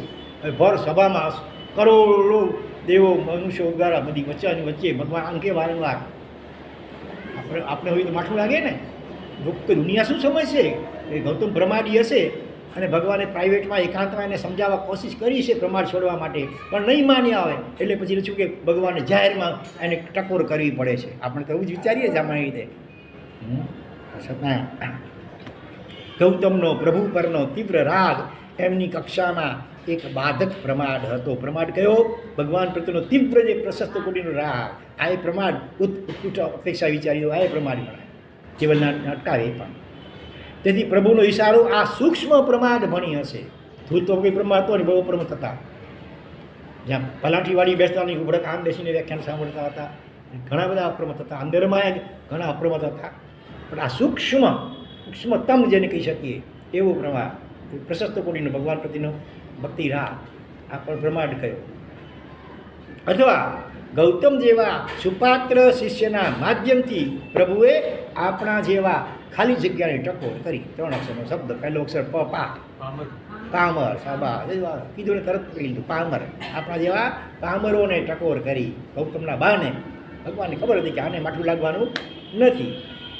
પછીમાં કહેવત છે, સણ ધી અને સખ વહુ. હા, દીકરાના લગ્ન થયા હોય, વહુ ઘરમાં આવી હોય અને કદાચ કંઈ ભૂલ પણ કરતી હોય તો સીધું ડાયરેક્ટ કહેવાય નહીં તો માઠું લાગી જાય. એટલે પછી આખી જિંદગી સાસુ વચ્ચે ઘર્ષણ શરૂ થઈ જાય. એટલે ચકોરને ડાયા જે સાસુ હોય વિચક્ષણ, એ શું કરે? વહુને કાંઈ ન કહે. દીકરીને કદાચ એવી ભૂલ ન બી કરી હોય તોય પણ એમને બહુ સાંભળે એ રીતે ઠપકો આપે દીકરીને. બરાબર ને? એવું જ કરો છો ને બધા લોકો કે ડાયરેક્ટ ફાયરિંગ સાંભળ દીકરી શીખે વહુ. એવી ટેકનિક અપનાવવી જોઈએ ઇનડાયરેક્ટલી. તો અહીંયા પ્રભુએ પોતાની દીકરી જેવા સમજ્યા ગૌતમ સ્વામીને. આપણે બધા વહુ જેવા ડાયરેક્ટ આપણે માઠું લાગી જાય ઘડી ઘડી કે મને કેમ કહ્યું, બધાની વચ્ચે કેમ કહ્યું. એટલે ગૌતમ સ્વામીના બહાનાથી આપણને બધાને આ પ્રમાદ ન કરવાનો સંદેશો આપ્યો. પણ ગૌતમના સ્થાને આપણે હોઈએ તો આવી વારંવારની ટકોરને આપણે જીરવી શકીએ. એકાદ વાર કહો તો સમજ્યા આજે આપણે એકાદ વારમાં માઠું લાગી જાય કે બધાની વચ્ચે કેમ કહ્યું. અને આ તો કેટલી વખત દરેક શ્લોકને અંતે આવે સમયમ ગોયમ ઉત્તરાધન સૂત્રનો પ્રાય આમ કયો ચોથો કઈ અધ્યયન છે એમાં દરેક શ્લોકને અંતે હે ગૌતમ આવું આવું છે સંસારનું સ્વરૂપ, માટે હે ગૌતમ એક સમયનો પણ પ્રમાણ ન કરીશ. ગુરુની એકની એક ટકોર વારંવાર કરે અને વળી આપણને આપણી તુચ્છ બુદ્ધિમાં લાગતું હોય કે આ તો વગર જરૂર ટકોર, હું કંઈ થોડો પ્રમાણી છું, હું તો બધો સુવ્યવસ્થિત છું. ખાલી વ્યવસ્થિત હું કેવો છું? હા, સુવ્યવસ્થિત, એકદમ અપ્રમત્ત શિરોમણી. અને એ વખતે મનમાં જે વિકલ્પોની વણઝાર ઉઠે, એની સાયકો ફિલ્મ ઉતરે તો કે મગજના વિચારોની પણ ફિલ્મ આજકાલ આવી ઉતરવા શક્ય છે, ખોટા તો નીકળે છે એવું. પણ આ તો ગૌતમ એ તો આમાં પ્રભુની નીતરતી કરુણાનો ભીનો ભીનો સ્પર્શ અનુભવીને કૃતાર્થ બને છે. વાહ, મારા પ્રભુ મારી કેટલી હિત ચિંતા કરીએ છીએ, મારા આત્માની કેટલી કાળજી રાખી રહ્યા છે. આવું પોઝિટિવ જ વિચારી અને એકદમ આનંદિત થાય. નિર્વાણ વખતની ઘટનાને નજર સામે લાવો. બે જણાની અંગત વાત ચાલતી હતી ત્યારે ત્રીજો કોઈ આવીને ત્યાં બેસી ગયો. એને બિચારાને ખબર પણ નથી કે તે બે જણાની અંગત વાતમાં હું વિક્ષેપક બન્યો છું. થોડા દિવસ પહેલાં યાદ આવે છે દૃષ્ટાંત આપ્યું હતું. રાજા કયા? ભોજ રાજા. એની રાણી પોતાની સખી સાથે વાતચીત કરતી હતી, રાજા ટપકી પડ્યા. ત્યારે રાણીએ શું કહ્યું હતું? હે મૂર્ખ આવ, આગચ્છ ભો, મૂર્ખ સંસ્કૃતમાં. તો એના જેવું વાતની ધારાને અખંડિત રાખવા પહેલાં બે જણે આ નવા આગંતુકને કોઈક બહાનું કાઢીને ત્યાંથી ખૂટાડ્યો. અને પહેલો ચકરો હતો એટલે બધું સમજી ગયો કે એને સમજી ગયો. હવે એને કેવું માઠું લાગે કે નિર્વાણ સુંદરી, હવે આ વાતને ઘટાડે ગૌતમ સ્વામીમાં, નિર્વાણ સુંદરીને ભેટવાની ક્ષણે દેવ શર્માના પ્રતિબોધનું બહાનું કાઢીને પ્રભુએ ગૌતમને ત્યાંથી ખૂટાડ્યા, રવાના કર્યા. તે ગૌતમ નહીં સમજ્યા હોય? બીજા કોઈને પ્રભુએ દૂર ન કર્યા અને માત્ર મને જ કેમ દૂર કર્યો એવો વિકલ્પ પણ ગૌતમ પ્રભુને મનમાં ન ઉઠ્યો. એ તો બીજા કોઈને, ઘણા આટલા શિષ્યો કોઈક તો મોકલી દેવા હતા, રાજ્યવાને તો કમસે કમ સાથે રાખવા હતા આવા સમયે. આવું વિચારું છું ત્યારે દયાર્ધ દૃષ્ટિથી મારી સામે જોઈને ગૌતમ સામે મને કહી રહ્યા છે, દયાર્ધ દૃષ્ટિથી, દયાથી ભિન્ન દૃષ્ટિથી. શું? કે પ્રભુના આદેશનું પાલન કરવા મળે એનાથી જ હું ધન્ય. ગુરુ આજ્ઞાના પોસ્ટમોર્ટમ કે પ્રીમોર્ટમ કરવાનું ક્યારેય તું શીખીશ નહીં ભાઈ. આપણને ગૌતમ સ્વામી કે આવી રીતે પ્યારથી ભગવાન આદેશ કર્યો, શું કર્યો પછી નહીં, આદેશ કર્યો નહીં, મને રાજી રાજી થઈ. વિનય, વૈયાવજ, ગુણાનુરાગ, પ્રમોદભાવ વગેરે ગુણો ક્યારેક ગુણાભાસ પણ હોય એવું બને. બહારથી દેખાતું હોય હકીકતમાં હોય નહીં, એ ગુણ આભાસ માત્ર હોય. જેમ ઝાંઝવાનું જળ, રણમાં પેલા મૃગલાને શું દેખાય? પાણીનું સરોવર, પાણીનું ટીપું ન હોય ત્યાં, આ આભાસ. હકીકતમાં ગુણ હોય નહીં, પણ ગુણનો આભાસ હોય એવું પણ બની શકે. જે પોતાને પ્રિય છે એમના જ વિનય અને ભક્તિ ગમે, બીજાના ન ગમે. આપણને જે પ્રિય વ્યક્તિ હોય એનો બરાબર સેવા વિનય બધું કરીએ, બીજા જેના નહીં. એમના જ ગુણોની પ્રશંસા ફાવે. આપણા સાથે સારું વ્યવહાર કરતા હોય એની પ્રશંસા કરીએ આપણે. બીજાના ગુણોની પ્રશંસા ન રૂચે, ત્યાં આ આભાસ થયો કે બધા જીવો જન્મમાં જ ગુણ દેખાય એની પ્રશંસા અને વિનય થવો જોઈએ. ત્યારે તે પૂજા અને કીર્તન ગુણવાનના ન થયા, પાત્રના ન થયા, અહમ અને મમના જ થયા. મારા પ્રિય વ્યક્તિ છે, મને ગમતા છે, માટે એનો વિનય, માટે એની પ્રશંસા. ગૌતમનો વિનય માત્ર પ્રભુ કેન્દ્રિત નહોતો, સર્વવ્યાપી હતો. ભગવાનનો જ માત્ર વિનય કરતા એવું નહીં, જીવ માત્ર પ્રત્યે સર્વ સુપાત્રમાં ગૌતમનો વિનય પથરાયેલો હતો. સારા જીવ કોઈ પણ દેખાય એટલે એનો ઉચિત વિનય કર્યા વગર રહી શકે નહીં ગૌતમ સ્વામી. એકદા શ્રાવસ્તી નગરીના કોષ્ટક નામના ઉદ્યાનમાં ગૌતમ સ્વામી પધારેલા હતા. એ વખતે જ એ જ નગરીના તિંડુક ઉદ્યાનમાં પાર્શ્વ સંતાનીય કેશી ગણધર પધારેલા હતા. એક જ નગરીમાં અલગ અલગ બે બગીચાઓ હતા. એકમાં ગૌતમ સ્વામી ઉતર્યા પરિવાર હતી, બીજામાં કેશી ગણેશ પાર્શ્વનાથ ભગવાનના ગણધર. નગરીમાં ગોત્રીએ ફરતા બંનેના શિષ્યોને પરસ્પરનો સમાચારી ભેદ નિહાળી અને શંકા થઈ. બરાબર? બંનેના થોડું સમાચારીમાં થોડોક ફરક. ભાવી સ્વામીએ 5 મહાવ્રત, પાર્શ્વનાથ ભગવાન સમયમાં 4 મહાવ્રત હતા. ભાવી સ્વામીના શિષ્યો સફેદ વસ્ત્રો જ પહેરે, જ્યારે પાર્શ્વનાથના સફેદ પણ પહેરે, સહજતા જે મળી જાય, રંગીન કે બહુ મૂલ્ય મળે તો પણ લઈ લે. તો આ શિષ્યો જોયું કે આ બંને છે તો શ્રમણ સંસ્કૃતિના પરંપરાના ને આવા સફેદ કપડાં આપણા રંગીન કપડાં આવું કેમ ભેદ? આવો પ્રશ્ન થયો હશે. શિષ્યોની આ શંકાના નિરાકરણ કાજે ગૌતમ સ્વામીને કેસી ગણધર વચ્ચે જ્ઞાન ગોષ્ઠી થઈ. શિષ્યો સાંભળે એવી રીતે. ત્યારે પ્રભુ વીરના પ્રથમ ગણધર હોવા છતાં પાર્શ્વ પરંપરાના એક આચાર્ય ભગવંત પાસે વિનય પ્રવ્યાગ થોડોક બે મત છે. એક કેસી ઘણી એટલે ગણધર હતા કે પછી બીજા ઘણી એટલે આચાર્યને પણ કહેવાય. આચાર્ય જેવું હોય તે પણ અહીંયા લખે છે કે આચાર્ય ભગવંત પાસે વિનયપૂર્વક પોતે સામે ચાલીને ગયા. પણ ગૌતમ સ્વામી પાર્શ્વનાથ ભગવાન તો પહેલાં થયા ને, એ પૂર્વ દીક્ષિત હતા કેસી ગણી, તો એની પાસે ગયા અને કેસી ગણધરે પણ એમનું ખૂબ ઔચિત્ય દાખવ્યું. ગૌતમનો વિનય સહજતાથી સુપાત્ર ભણી ઢળી પડે છે. કેસી ગણધર શિષ્યોની શંકાઓ રજૂ કરે છે અને ગૌતમ સ્વામી અહીંયા ગણધર શબ્દ વાપર્યો કેસી માટે, એ દરેક સંશયનું યથાર્થ નિરાકરણ કરે છે. આખો પ્રબંધ શ્રી ઉત્તરાધન સૂત્રના કયા 23મા અધ્યાયમાં અદ્ભુત રીતે આલેખાયેલો છે. 23મું અધ્યાય કુલ 36 અધ્યાયનો છે, એમાંથી 23મા અધ્યાયમાં એક એક શંકાનું નિરાકરણ પામીને કેસી ગણધર ગૌતમ સ્વામીની અદ્ભુત ઉપભૃંગણા કરે છે. હા, ચાઉ ગોયમ પન્ના તે છિન્નો બે સંશય. હે ગૌતમ, ખરેખર તમારી પ્રજ્ઞા એવી પડે હો, બહુ સૂક્ષ્મ જોરદાર છે. અને મારી જે શંકા હતી એનું સમાધાન થઈ ગયું. આવું કેસી ઘણી પણ સામે કહેતા હતા. પરસ્પર એકબીજાનો ઔચિત્ય જાળવે છે. ગૌતમ સ્વામી પહેલાં સ્કંદક તાપસને આવકારવા એવા દોડી ગયા હતા એનો પ્રસંગ કહે છે. તેમની આ સહજ સિદ્ધ વિનમ્રતાને કારણે એમનું વ્યક્તિત્વ વધુ મોહક અને ચાહના પાત્ર બન્યું હતું. જોતાને વાલક ઉભરી આવે. પુલાસપુરનો બાળ અહીમુદ્દો ગોઠિયાઓ સાથે રમતો હતો. ગોજરીએ નીકળેલા ગૌતમને નિહાળી એને હેત ઉભરાઈ આવ્યો.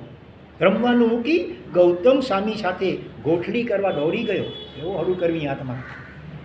કોઈને પણ આકર્ષિત અને આવર્જિત કરી દે એવું ચુંબકીય બળ ગૌતમમાં હતું. વિનમ્રતા, સૌહાર્દ અને સર્વ પ્રત્યેના જીવન અને ધબકતા શુભ સંવેદનો એ જ કદાચ ગૌતમનો મેગ્નેટિક પાવર હતો. બલબલાને ખેંચી લે, નાના મોટા આ બાજુ સૌને ગમી જાય. આ ગુણોના કારણે જ ગૌતમના વ્યક્તિત્વમાં અજબ ગજબની મોહકતા અવતરિત થઈ હતી. ક્ષણવાર દેવ શર્મા બ્રાહ્મણના વિચારે ચડી ગયો કે તેની ઈર્ષ્યા કરવી કે દયા કરવી. દેવ શર્મા બ્રાહ્મણ એની આપણે ઈર્ષ્યા કરવી કે દયા ચિંતવવી. કારણ કે ગૌતમ સ્વામી જેવા ગણધર ભગવાન છેલ્લે ગયા ભગવાનની આદેશથી, અને બીજી બધી દયા કેમ કે પ્રતિબોધ ન પામ્યો અને મરીને પત્નીની વાડમાં જીવ થયો. અંબળ પરિવ્રાજક સાથે પ્રભુ સુલસાને ધર્મલા કેવડાવે એ સુલસા આપણને બળભાગી લાગે તો પ્રભુ વીર જેને પમાડવા આવડા મોટા ગૌતમ ગણધરને સામેથી ખાસ મોકલે. બોલો, અંબળ તો સામે સ્વાભાવિક જતો હતો રાજગૃહમાં, અને ભગવાને કે ભગવાન હું ત્યાં જાઉં છું, મારા જેવું કામ કંઈ સંદેશો હોય તો કહો. અહીંયા તો એવું કંઈ નહોતું. દેવ શર્માએ કંઈ બોલાવ્યા નહોતા. સામે ચાલીને ભગવાને ગૌતમ સ્વામી જેવા ગણધર ભગવંતને દેવ શર્માના ઘરે સામેથી મોકલાવ્યા. તો દેવ શર્મા કેવો મોટો બળભાગી. પણ ગૌતમને પ્રભુનો અંતિમ સમયે વિરહ થવામાં નિમિત્ત બનવાનું કાળું કલંક પણ તેના લમણે લખાઈ ગયું. દયા એ દ્રષ્ટિ દયા પાત્ર. ગુણિયાજીમાં ગૌતમને પ્રભુ વીરનું નિર્વાણ નિપજ્યાના સમાચાર મળ્યા ત્યારે ગૌતમ રડ્યા, ખૂબ રડ્યા, બાળકની જેમ રડ્યા. અને બાળક રડે ત્યારે કાંઈક તો મળે જ, બરાબર ને? બાલાનામ રોદનમ બલમ. બાળકનું હથિયાર શું? રડવું. બાલાનામ બાલ પણ થાય ને બાલા પણ થાય. બાલ એટલે બાળક અને બાલા એટલે આ લોકો. એનું પણ હથિયાર, અંતિમ હથિયાર. પતિને પીગળાવવું હોય, કોઈ ચીજ મેળવવી હોય ને પતિને દાદ ના આપતા હોય તો અંતિમ હથિયાર શું? આંસુ જોઈએ એટલે ભલભલા પીગળી જાય. કુદરતે આપ્યું છે આ વરદાન. તો બાળક પણ રડે એટલે પછી માં એને લે બેટા જા આપી દે છે. તો અહીંયા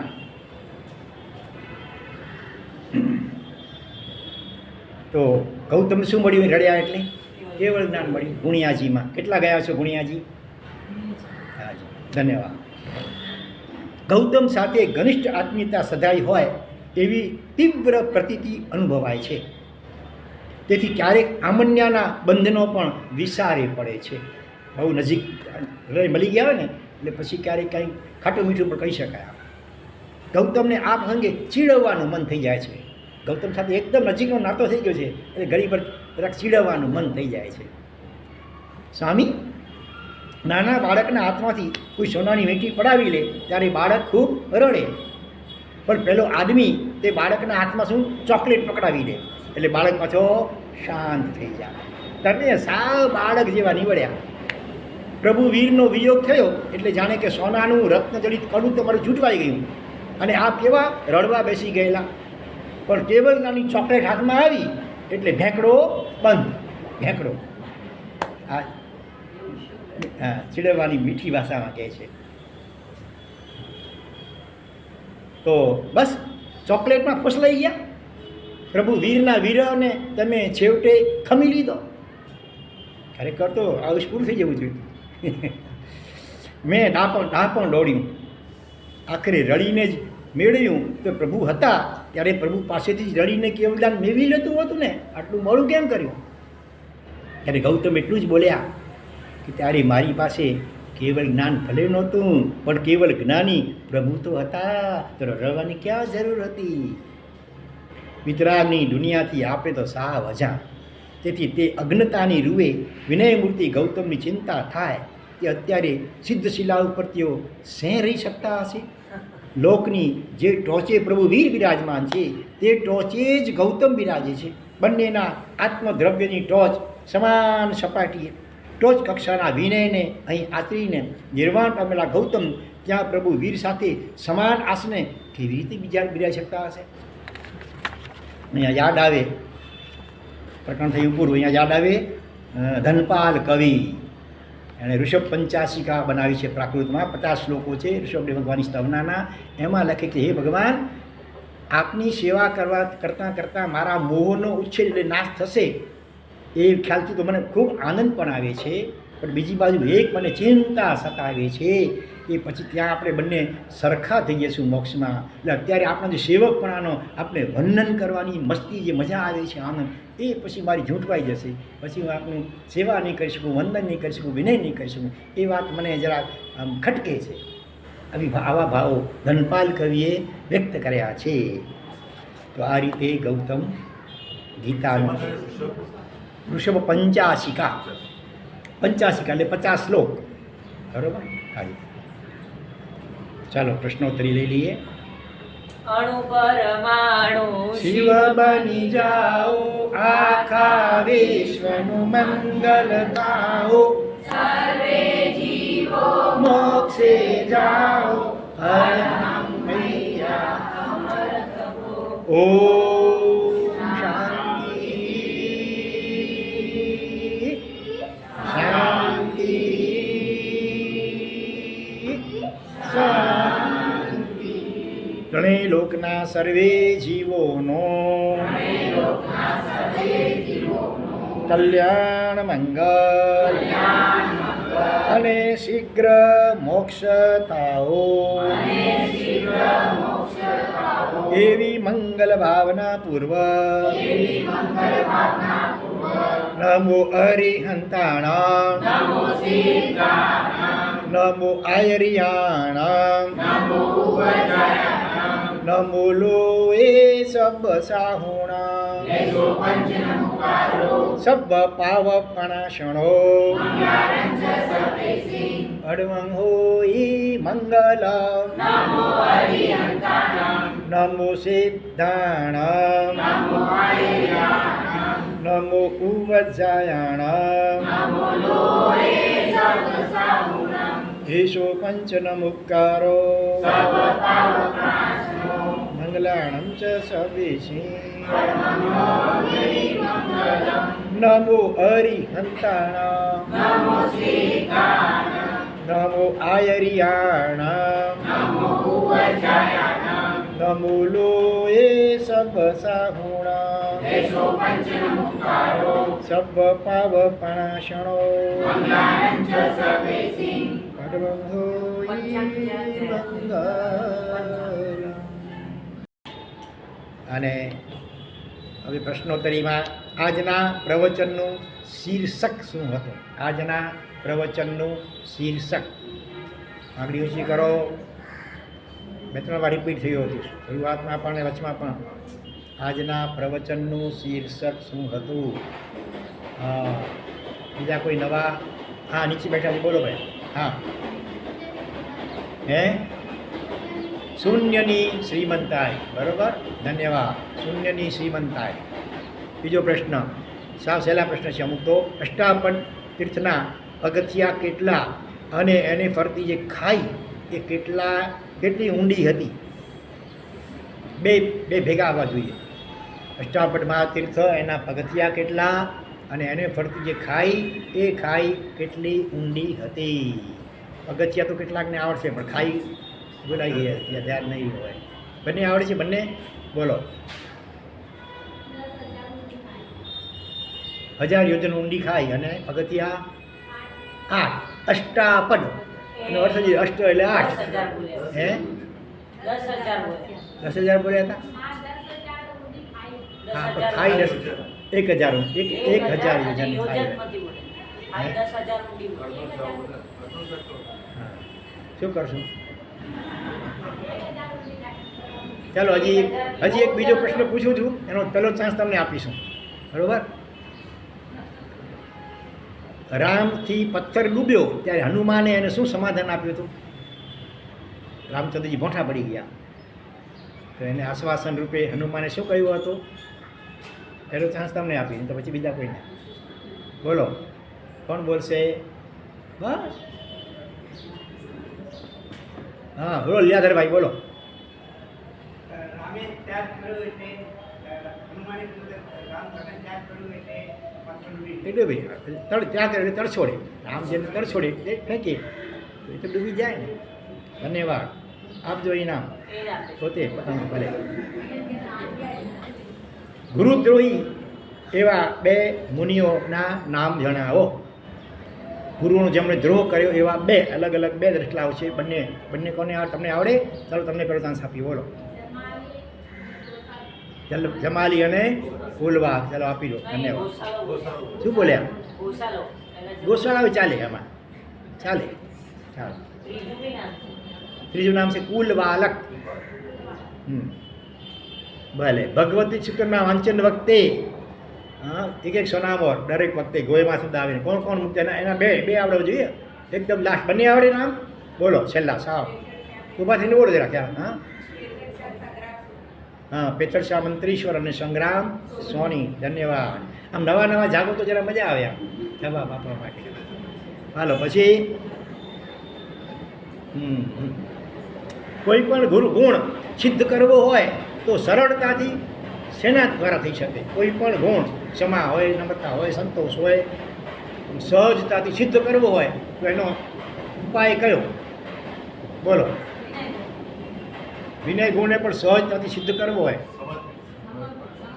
વિનય સિદ્ધ કરવા, સમર્પણ ગુણ એને સિદ્ધ કરવો હોય સહજતાથી. આમ બહુ મહેનત કરવી પડે આપણે. એને બદલે સહેલાઈથી કોઈ પણ ગુણ હોય એને સહેલાઈથી સિદ્ધ કરવો હોય ને, એને માટેનો ઉપાય કયો? હું લઈ લેવું. કોઈની બોલો. પહેલો અક્ષર ઈ છે. ઈશ અનુગ્રહ. ઈશ એટલે ઈશ્વર, પ્રભુ, પરમાત્મા, ભગવાન જે કહો એનો અનુગ્રહ એટલે કૃપા. પરમાત્માની કૃપા હોય તો સહજતાથી સિદ્ધ થાય. આપણી રીતે કોશિશ કરીએ તો ઘણી મહેનત કરવી પડે એને સફળતા મળે કે ન મળે. તો પ્રભુને પ્રાર્થના કરી, પ્રભુની કૃપા યાચીએ સમર્પિત ભાવથી તો આપણે સહેલાઈથી સફળતા મળે.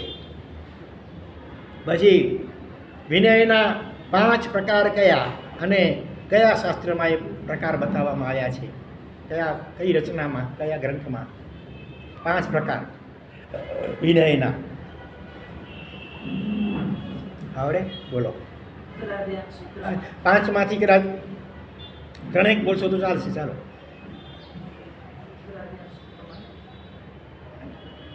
ગુજરાતીમાં રચના છે. ગુજરાતી રચના છે કઈ? સંકેત 67ની સજ્જાય. એમાં ઉપાધ્યાય શ્રી યશો વિજયજી મહારાજે આ 5 પ્રકાર બતાવ્યા છે. એક તો બાહ્ય પ્રતિપત્તિ સેવા, બીજું હૃદયમાં બહુમાન, ત્રીજું ગુણોની સ્તવના, ચોથું આસાતનાની હાણ છેલ્લી ટાળવી અને દોષ અવગુણ ઢાંકવા. આ 5 પ્રકાર. ચાલો, પ્રભુની અવજ્ઞા કોણે કોણે કરી? કમસે કમ 2 નામ જોઈએ. પ્રભુની અવજ્ઞા કોણે કોણે કરી? બંને નામ આવડે તો આંગ ઊંચી કરજો. એમ બોલો, કેમ બોલો ને, આંગળી ઊંચી કરો. એટલે એક આવી ગયો તો બીજો તો આવવો જોઈએ ને. ગોસાડો આવી ગયો, ગોસાડો અને જમાલી. પહેલાં આવ્યો તો ગુરુ. પહેલાં ગુરુની અવજ્ઞા કોણે કરી હતી?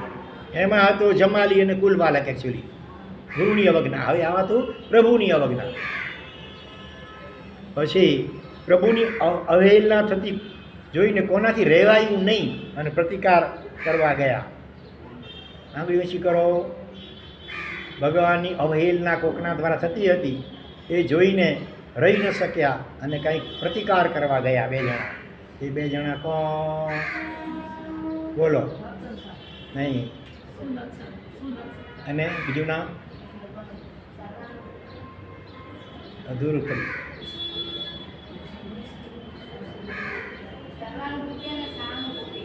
સહાનુભૂતિ નહીં, સુનક્ષત્ર. સર્વાનુભૂતિ અને સુનક્ષત્ર મુનિ. પછી ગોશાળાએ તિજોરી છોડીને બંનેને ભસ્મીભૂત કર્યા. એક 8મા ડેલુમાં ગયા, એક 12મા ડેલુમાં ગયા. પછી ગૌતમ સ્વામી અને પાર્શ્વનાથના ગણધર એ બંને કઈ નગરીમાં મળ્યા અને ઉત્તરાધન સૂત્રમાં કેટલાસમાં અધ્યયનમાં એ બંનેની વાત આવે છે. બે જ જોઈએ. નગરી કઈ? નગરી યાદ છે? બોલો. શાશ્વતીની પણ શ્રાવસ્તી. હા, હિન્દુ વનમાં. અને અધ્યયન કેટલા શું? ઉત્તરાધ્યયનનું 23મું અધ્યયન. ધન્યવાદ. બરોબર, 23મું અધ્યયન. ગૌતમ સ્વામીને કેવલ જ્ઞાન ક્યાં થયું હતું? આવો સહેલો પ્રશ્ન છેલ્લે આવ્યો હતો. હા, કોણ છે પાછળ? બોલો ભાઈ, બોલો પાછળ. હાઈ. હા, ગુણિયાજીમાં. ધન્યવાદ. હા, પ્રભુની સાથે થઈ જવા હશે તો દુઃખ થયું, ચિંતા થઈ. કોને?